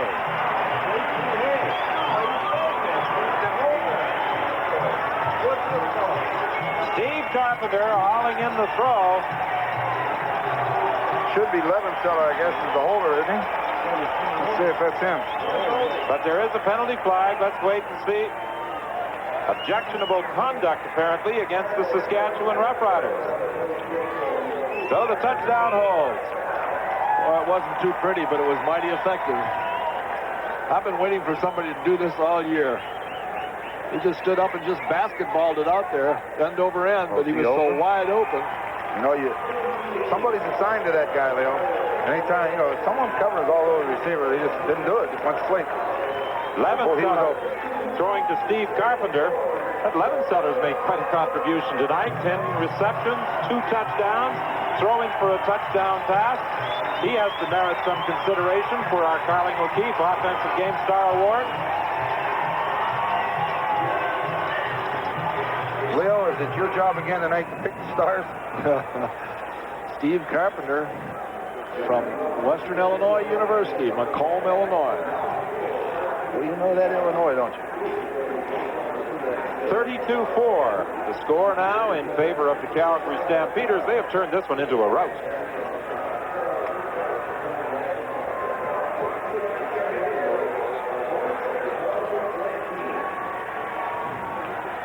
It has not been a pleasant night for Reuben Berry nor quarterback Nicky Hall, or for that matter, many members of that Saskatchewan Roughrider team. Well, I know there's a lot of happy people on the side of the Calgary Stampeders, but I'd like to be able to figure out which is the happiest, Steve Barato or Greg Vavra. This was a big test for Greg Vavra going in there tonight. He had a lot of pressure on him. Everyone was talking whether their Canadian quarterback could go in there and do the job, and he knew all of this. We saw him before the game going in there talking with his coach, Steve Barato, and he looked like he was very much at ease. And he certainly was showing that it hasn't bothered him too much. Bouncing ball picked up by Jerry Friesen. Friesen, the linebacker, runs it out to the 32. Friesen is a University of Saskatchewan product, returned to the Roughriders from Montreal in 1981. I thought we might see Homer Jordan again in the fourth quarter, but, you know, he hasn't come in the football game since he took that blindside shot from Bernie Morrison. And he's over there, but he's not warming up or anything, so it looks like they're going to go with Nicky the rest of the way.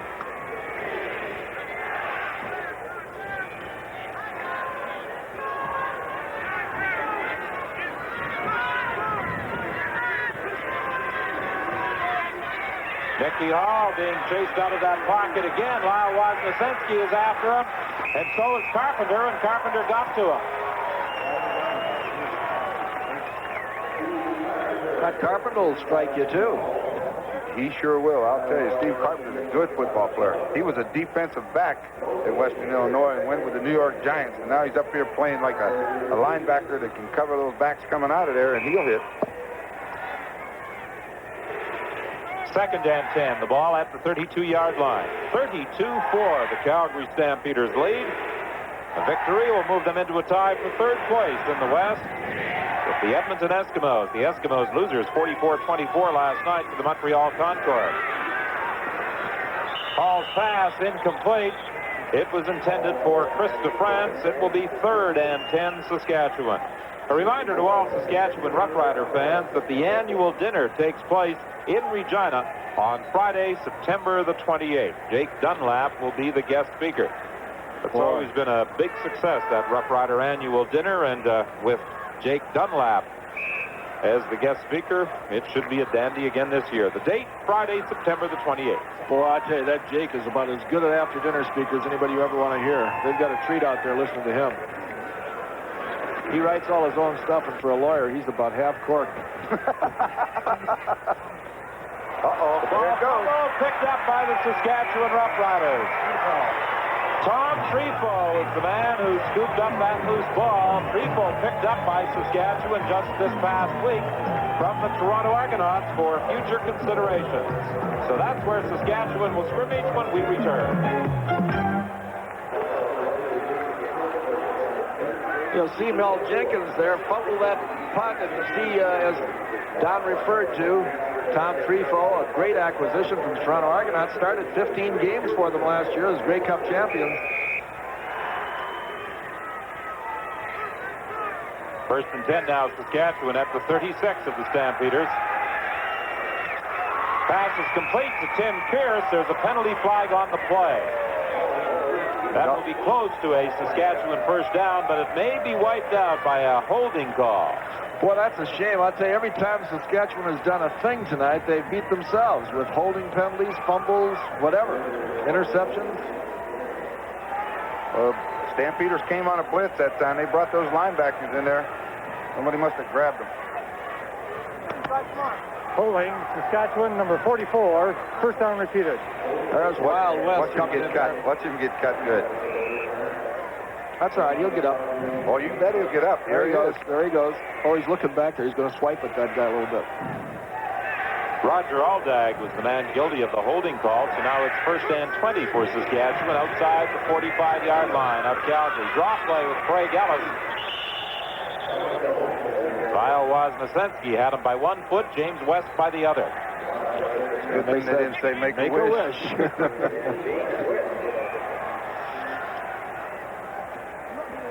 We've been on the road too long. It will be 2nd and 15. Yeah, when we start thinking like Leo, you know we're in trouble. If we stay on the road any longer, we'll be like on the road again. 12:14 is the time remaining here in the football game. Sideline pattern incomplete. It was intended for Kearse, and he has some words with Jenkins. Jenkins covered that just the way you're supposed to do. There wasn't a hope of that ball being completed.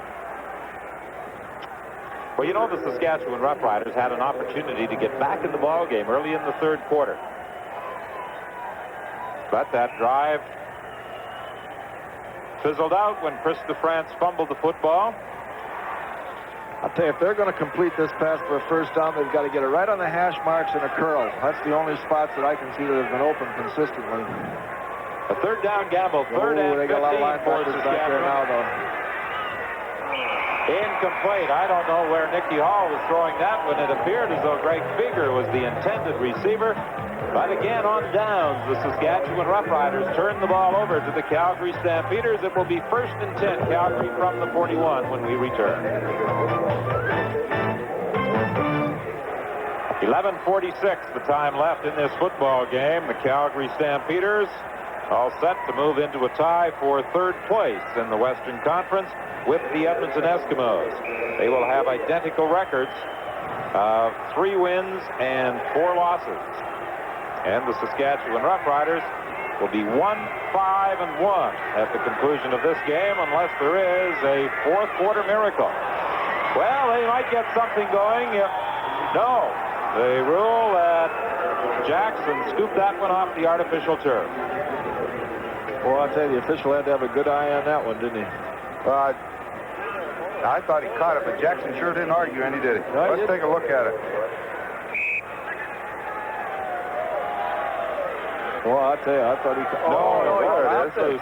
Yeah, went right down. through. He double dribbled it. Brent Haywood said he found that. Brent who? Brent? Well, we sometimes chastise the officials, but they are in position most times to make the correct call. They certainly made it there. Levenseller to the 50-yard line. He's about a yard short of the first down. You know, it's difficult to make those calls instantaneously. The officials don't have the benefit of the replay. And most times the replay proves that the call they made initially was correct. The fans here at McMahon Stadium chanting for the Stampeders to go for it on 3rd and 1.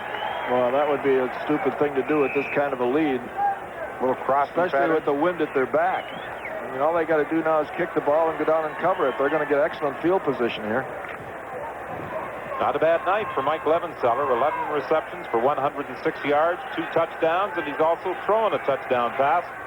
And they are going for it on 3rd down. Oh, I'd never go for it here.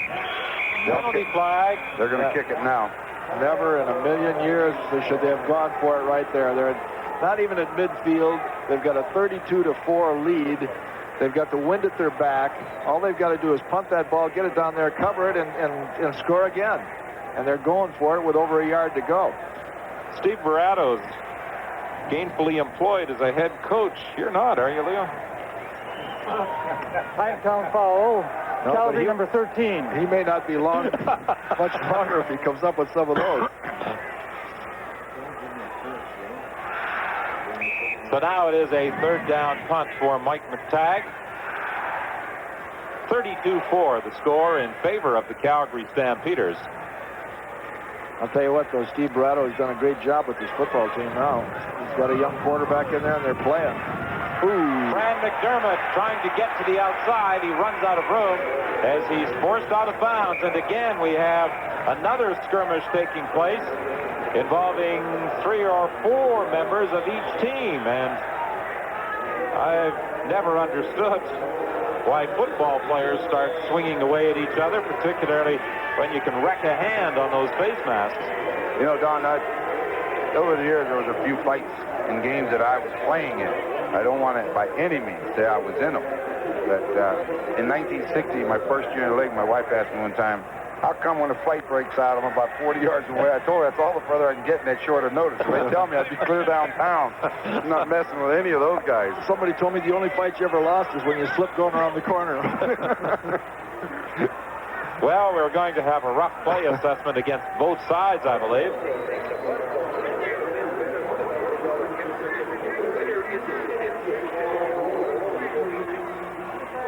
Hold it down. Are you calling this qualification?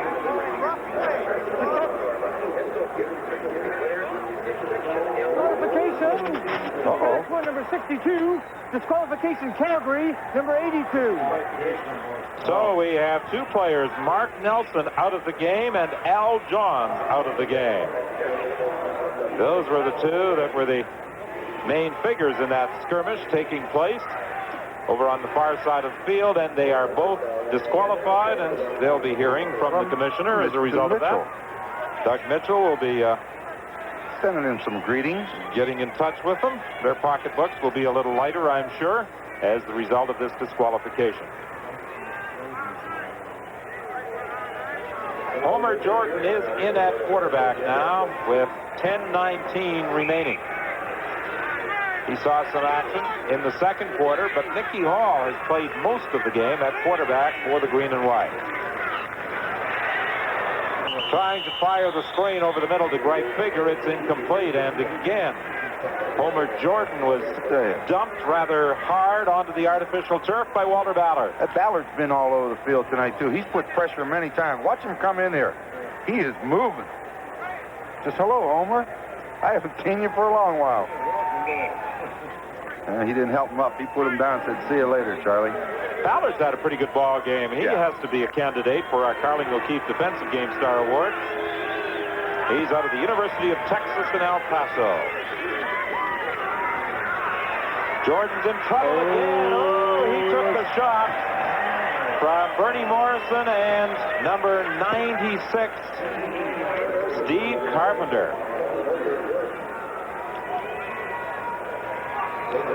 You want to watch him step up in here, and now you see how those quarterbacks earn their living. Watch this. Boom.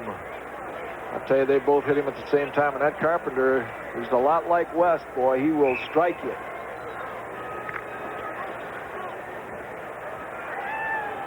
Third and 13 now as the Roughriders are punting deep in their own zone with 9:32 left in the game.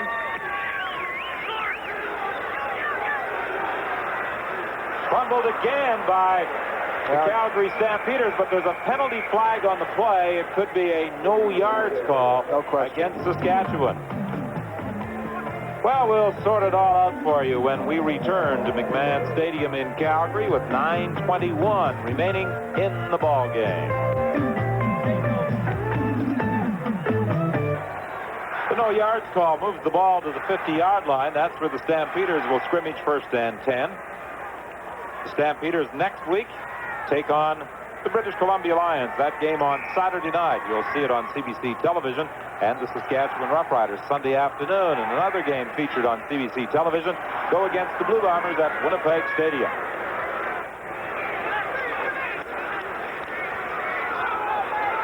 Deep down the sidelines, incomplete, intended for Nate Johnson. He was being covered over there by Terry Irvin. Good job by Nate. They dropped back in that zone defense. Irvin's just sitting out there waiting on that football, and Nate just went right up after it, and that way nobody catches it. That's all. You don't catch it, don't let the other guy. Terry Irvin, of course, a former member of the Calgary Stampeders, involved in one of the most unusual trades in the CFL. He was swapped with Coach Jerry Hart. Incomplete. Looking for Levenseller, and there is a penalty flag back at the line of scrimmage. Favre now 22 of 41 for 240 yards. Two of them have been intercepted. His favorite target all night has been Mike Levenseller. I guess you couldn't say he's a little bit leery of putting it in the air 41 times. Well, let's take a look at this score. 32-4. They're at midfield right now. Holding. Calgary, number 68. Decline. Third down. They've got an excellent, I don't know how they can lose the football game with the wind at their back. It would be an excellent time to start working a little bit on their running game and trying to sustain the football and take the ball away from this Saskatchewan football team. I don't know why he's putting the ball in the air. Well, J.T. Hay will be attempting a 57-yard field goal.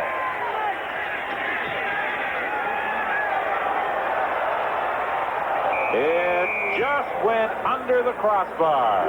Just under the crossbar into the end zone for a single point. 8:24 is the time remaining. J.T. Hay coming within a whisker of putting that one through from 57 yards out.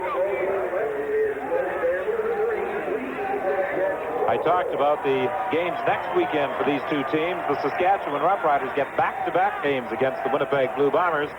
The Calgary Stampeders, after playing the British Columbia Lions on Saturday night, go against the Edmonton Eskimos. That's always the Labor Day battle when those two teams get together, and it's always been a good game here. You know, over the years, the Stampeders and Eskimos on Labor Day, they've been some great football games. Winnipeg and Saskatchewan, a traditional Labor Day battle, but I don't think the Saskatchewan Roughriders are really anxiously looking forward to a home-and-home series with Winnipeg at this particular stage of the season when they're sailing along with a 1-5-1 mark. All sorts of movement at the line of scrimmage, and it is offside against Calgary. When a team is struggling, you don't want to meet the hottest team in the league. Well, no, the only thing that I always wonder about that is sometimes they have a tendency to not get ready to play football. And when you go on that football field and that whistle blows, you better be ready. Offside. Calgary number 76. First down repeated. Well, Wozniacki was all set to add to his sack total. He was about 3 yards into that Saskatchewan backfield before the ball was snapped. He was around the tackle, that's for sure. First and 5, Homer Jordan looking Nice for throw. Pierce down the sidelines, incomplete. It's a good throw. He put a little bit of air under it. Lay it up and let him go get it. He had the step, it was a little too far.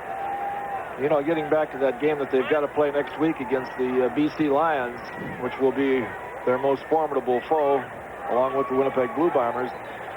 In order to make a football team successful, they've got to be able to work on their running game a little bit. And when they're 33-4 ahead, this would be an excellent chance to do it. Now, Fabra has proven that he can throw the football. He's got them a good lead. They've got the wind advantage. They know that they can punt if they need to on third down. Why not work on the running game and toughen up that offensive line a little bit? Pass complete to Stu Fraser. He's got the first down.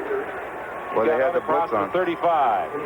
Well, they came after him. He got it out there. That's a good catch.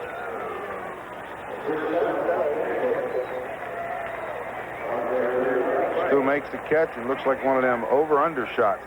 You seen that Fraser, though. He'll get up. Oh, yeah, every time.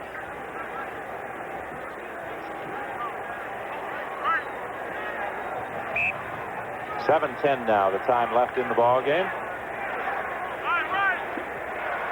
Stu Fraser out of the University of New Brunswick returns to Moncton during the offseason. I wonder if there are any folks still watching this out in Moncton.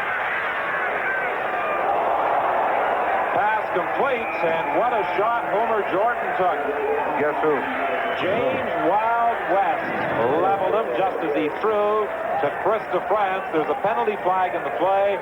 The efforts of Jordan and DeFrance will go for naught. West got in his licks. It's a holding call. And this is a hit. Just take a look at the way a guy gets hit. This is what you don't want. Watch the Sandman here. He will put you to sleep. Oh. Well, when you scramble out of that pocket, you don't have any protection Holding. anymore. Saskatchewan number 68. First down repeated. I don't care how stout-hearted you are, whether you're a quarterback or a running back or anything else. When you look at films the previous week, as you get ready to play against Calgary, you know that West is going to be roving that secondary, boy. You're looking for him. First and 20 now for Saskatchewan, back at the 25-yard line.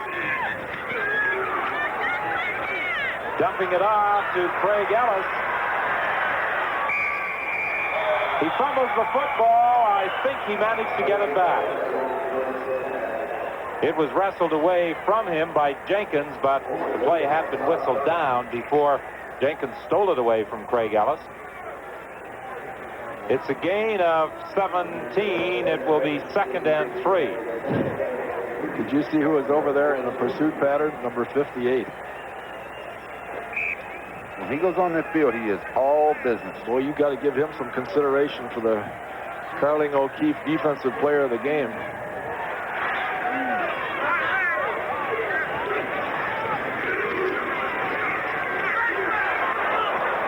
Pass complete over the middle. Ray Elgard has a first down. He got to the midfield stripe.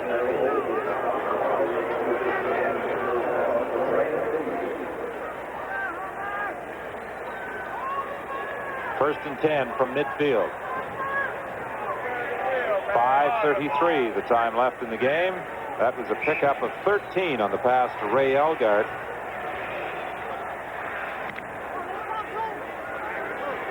Now Kearse goes wide to the right. Wallace comes out to the left. Hand off to Craig Ellis, and he squirms and crawls to the 47 of the Calgary Stampeders.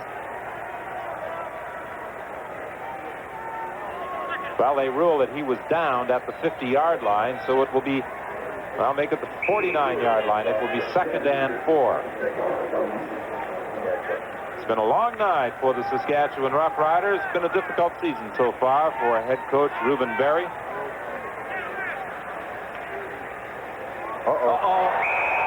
And coming through again was James West to get quarterback Homer Jordan.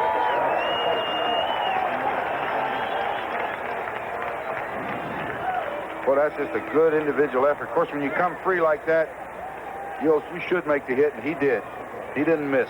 But there's one other thing that goes along with that. A lot of guys can come free and can't get there. He's got the quickness and the speed when he gets that shot to go free to get there in the least amount of time in a bad frame of mind. This is what you're talking about. Watch the speed, Leo. He fakes in. Now he goes out around that blocker. Watch this. And boy, the speed is there.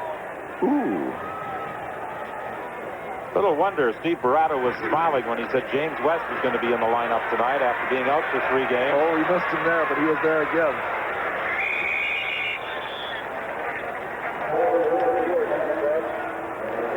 So on 3rd down. Boy, your heart has to go out to the Saskatchewan team, though. They haven't let down for one moment. They're still trying as hard as they can play, and they're just not doing anything. Offense is just unproductive. Well, that's been the story much of the season for the Saskatchewan Roughriders. They had a difficult time a week ago, Ron, against the Edmonton Eskimos, where in the second half they went for quite a spell without producing a first down. Yeah, they sure did. They had a chance to win that football game. Edmonton turned it over a few times the first half, I think 5. But Matt Dunnigan got them going in the second half, and they came back and won it. Pass is complete. Scott on the receiving end of the throw. He was caught by Johnson with 3:26 remaining. 32-4. The Calgary Stampeders leading the Saskatchewan Roughriders.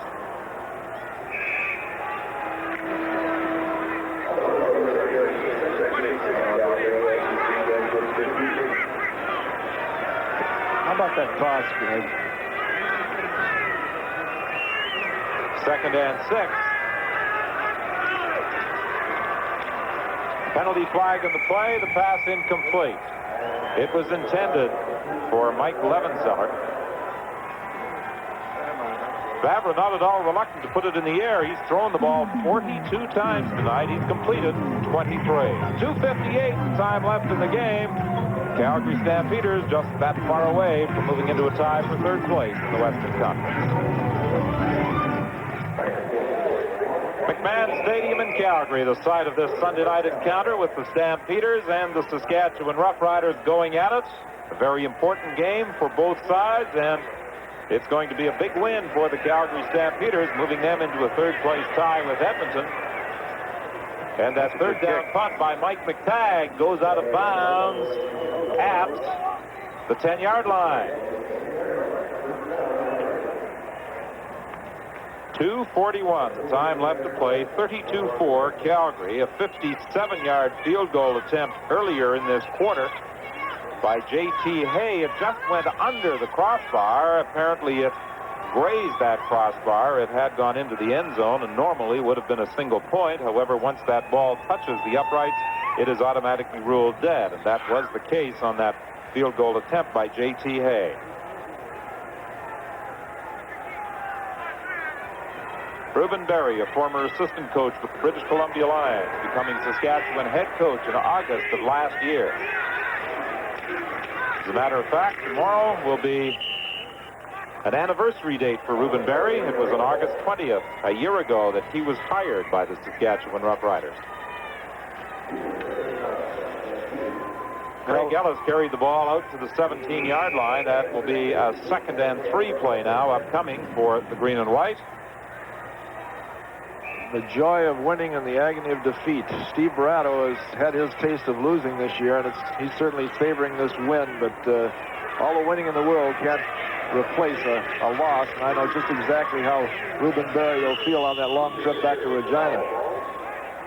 Greg Bigger picked up a couple of yards. As they unpile, we'll see just how close he is to a first down. It's close enough for a measurement.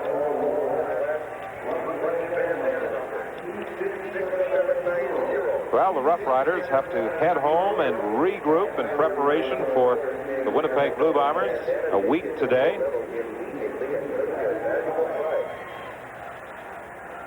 And I'm sure they are hoping that they will get Joe Paopao back into the lineup for that game. Well, as you said, Joe said he might need another week. You know, now whether that's 5 days, 6 days, 7 days, 8 days, you know, a week, it's hard to say. But I know Joe wants to be back in there. Steve Barato standing on the sidelines, a very happy coach. We saw a very happy coach over in Montreal last night who's gone through about the same thing that Steve has gone through, and Joe Galat. But he got his team a big win last night. That was a big win for the Concourse, 44-24. Third down gamble by Saskatchewan, and they get the first down. Boy, you had to be impressed with Turner Gill. Even that Steve Smith comes in, plays receiver. All in all, they did about everything you could do last night. They had good defensive play, 600 and some yards of offense. That's not bad. The guy you got to feel sorry for is that Brian DeRue. He means a lot to that football team as a receiver, but he is constantly getting some nagging injuries, and last night was a little bit more than a nagging injury when he got a lot of his bottom teeth busted. A possible broken jaw. Homer Jordan throwing the ball incomplete, intended for Tim Kearse. So it will be 2nd and 10. Well, the Saskatchewan Roughriders always have some fans accompany them to out-of-town games, including the Flame, the man who lights the flame atop that hard hat to celebrate a Saskatchewan score. He hasn't had any opportunities to do that tonight. He may light that flame about a foot lower tonight.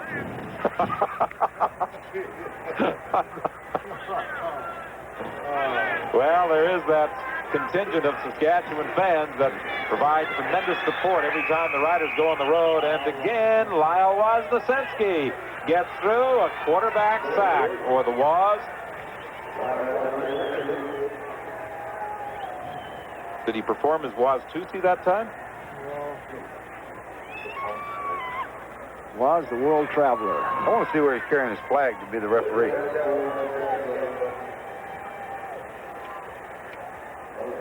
Well, our director, Larry Brown, says yes, he did do the Woz-Tusi. Here it is.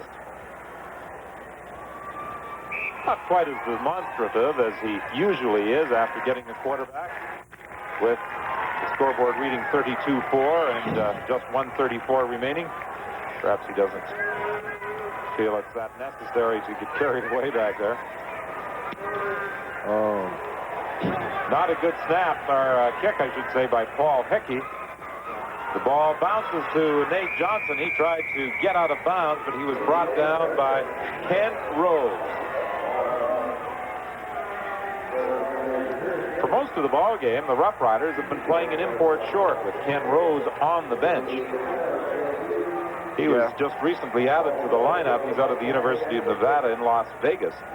Yeah, they dressed him. They're hurting on that defensive line tonight, and if one of them would have gone out of the game, then they'd have gone to a 3-4 look with 4 rushers. He would have been a designated pass rusher.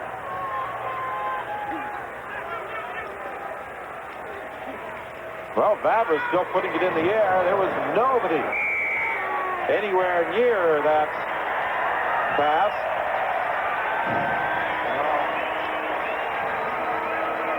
Well, the flame set fire to that hard hat of his regardless, even though the Roughriders took their lumps tonight, 32-4 here at the hands of the Calgary Stampeders, and that evoked a response from the spectators who are still in attendance at McMahon. 23 of 43 now is Greg Vavra for 244 yards. Second and 10, the ball just outside the 50-yard line. He drove it in there for a first down to Levenseller.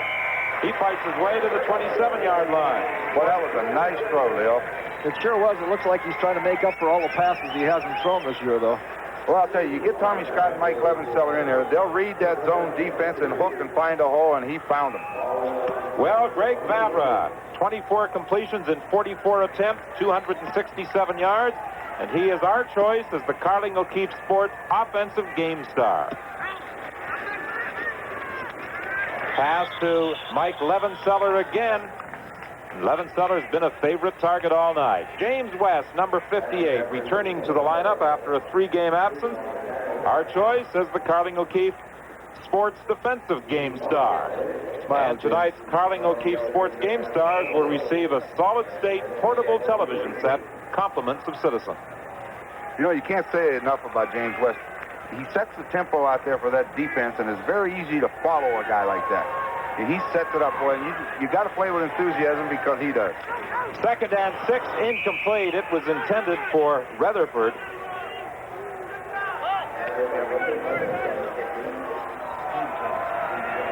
Steve Johnson, number 17, was over there defending. He's out of Mississippi State. Played 11 games with the Riders in 1983, signing as a free agent. Just 26 seconds remaining in the ball game on third down. And the Stampeders are going for it. The executive producer of CFL football on CBC television is Bob Moyer. Tonight's game was produced by Hugh Carruthers. Our director, Larry Brown. In charge of our isolated cameras, Brant Haywood. Vavra flipping it out there to Levenseller, and he is going to be stopped short, I believe, of a first down, depending upon where they spot this football. Terry Irvin came across to make the tackle. I think they may have got a face mask there.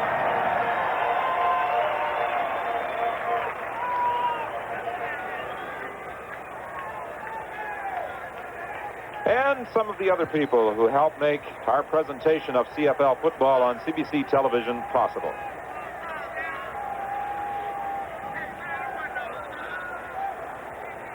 Including our spotter, Bo Simovich, and our statistician, Sim Simone. Offside. Saskatchewan 71. Third down repeated. Sim Simone. Just 19 seconds remaining now. And they'll repeat that third down play as Rutherford goes wide to the left.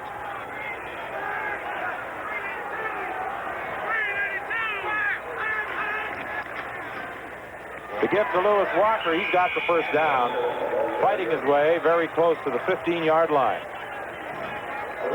You should a quarterback sneak at, Leo. And I'll tell you why. Not necessarily because he only needed a half a yard. He needs the experience. That's a very, very good point. Somewhere along the line, they're going to need a real critical first down. He's going to be the guy that's going to have to carry it because those double exchanges in the backfield in critical situations don't get it. He needs to get used because, you don't hit in practice like you do in the game, and you need to get used to looking for that little crack in that defensive line to get it. This will be the final play of the ball game, barring penalty. There it is to Levenseller. And Levenseller is stopped at the 11-yard line. He fumbles the football, picked up by the Saskatchewan Roughriders. And Steve Johnson is going to win the foot race to the end zone. just took it away from him. There's also a penalty flag on the play at the 35-yard line.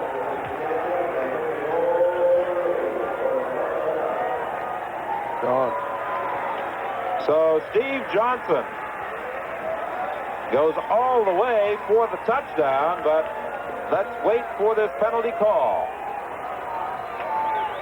Levenseller, after a gain of 7, fumbled the ball. Apparently, the flag came after the touchdown by Steve Johnson. Personal foul on the Calgary Stampeders. And Johnson just a little exhausted after that long run. He's done a lot of running tonight, period, in that secondary. Vavra put the ball up over 40 times. You know, those defensive backs are running every play. Disqualification, Calgary, number 61. Well, that's the 3rd disqualification of the ball game. Willie Thomas ejected from the game. Well, it's a good time to get ejected. Look at Reuben Berry. Reuben Berry was upset about something. He came right out onto the field. He'll probably get a letter, too. Willie Thomas heading for the bench. The point after by Dave Ridgway, and that makes it a final score of 32-11. The Calgary Stampeders defeating the Saskatchewan Roughriders, moving into a tie for 3rd place in the Western Conference with the Edmonton Eskimos. For tonight's ball game, quarterback Greg Vavra of the Calgary Stampeders. He said at the start of the ball game, we were looking forward to watching Vavra perform. He performed very well. I think the 2 additions tonight on that football team, Vavra at quarterback, who unquestionably has won a starting assignment there, and James West back in that defensive secondary there, really were the difference tonight, Ron. Well, there's no doubt about it. Calgary Stampeders were a fired-up football team, played with a lot of enthusiasm. They completely dominated it, Don. And they now move into a tie for 3rd place in the West with the Edmonton Eskimos. The final score in tonight's game, 32-11. Now to Brian Williams at CFL Control.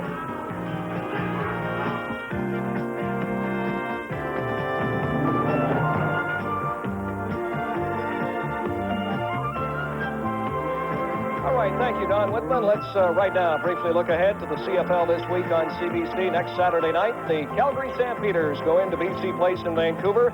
The Lions winning today at Ivor Wynne Stadium in Hamilton with Cowan at quarterback. They expect that Roy DeWalt will be back for the game next Saturday. Then Sunday, Saskatchewan really has the work cut out for them as they go against Cal Murphy's Blue Bombers in Winnipeg. That's it for tonight. For all of us at CBC Sports, I'm Brian Williams. Thank you for watching and have a good week.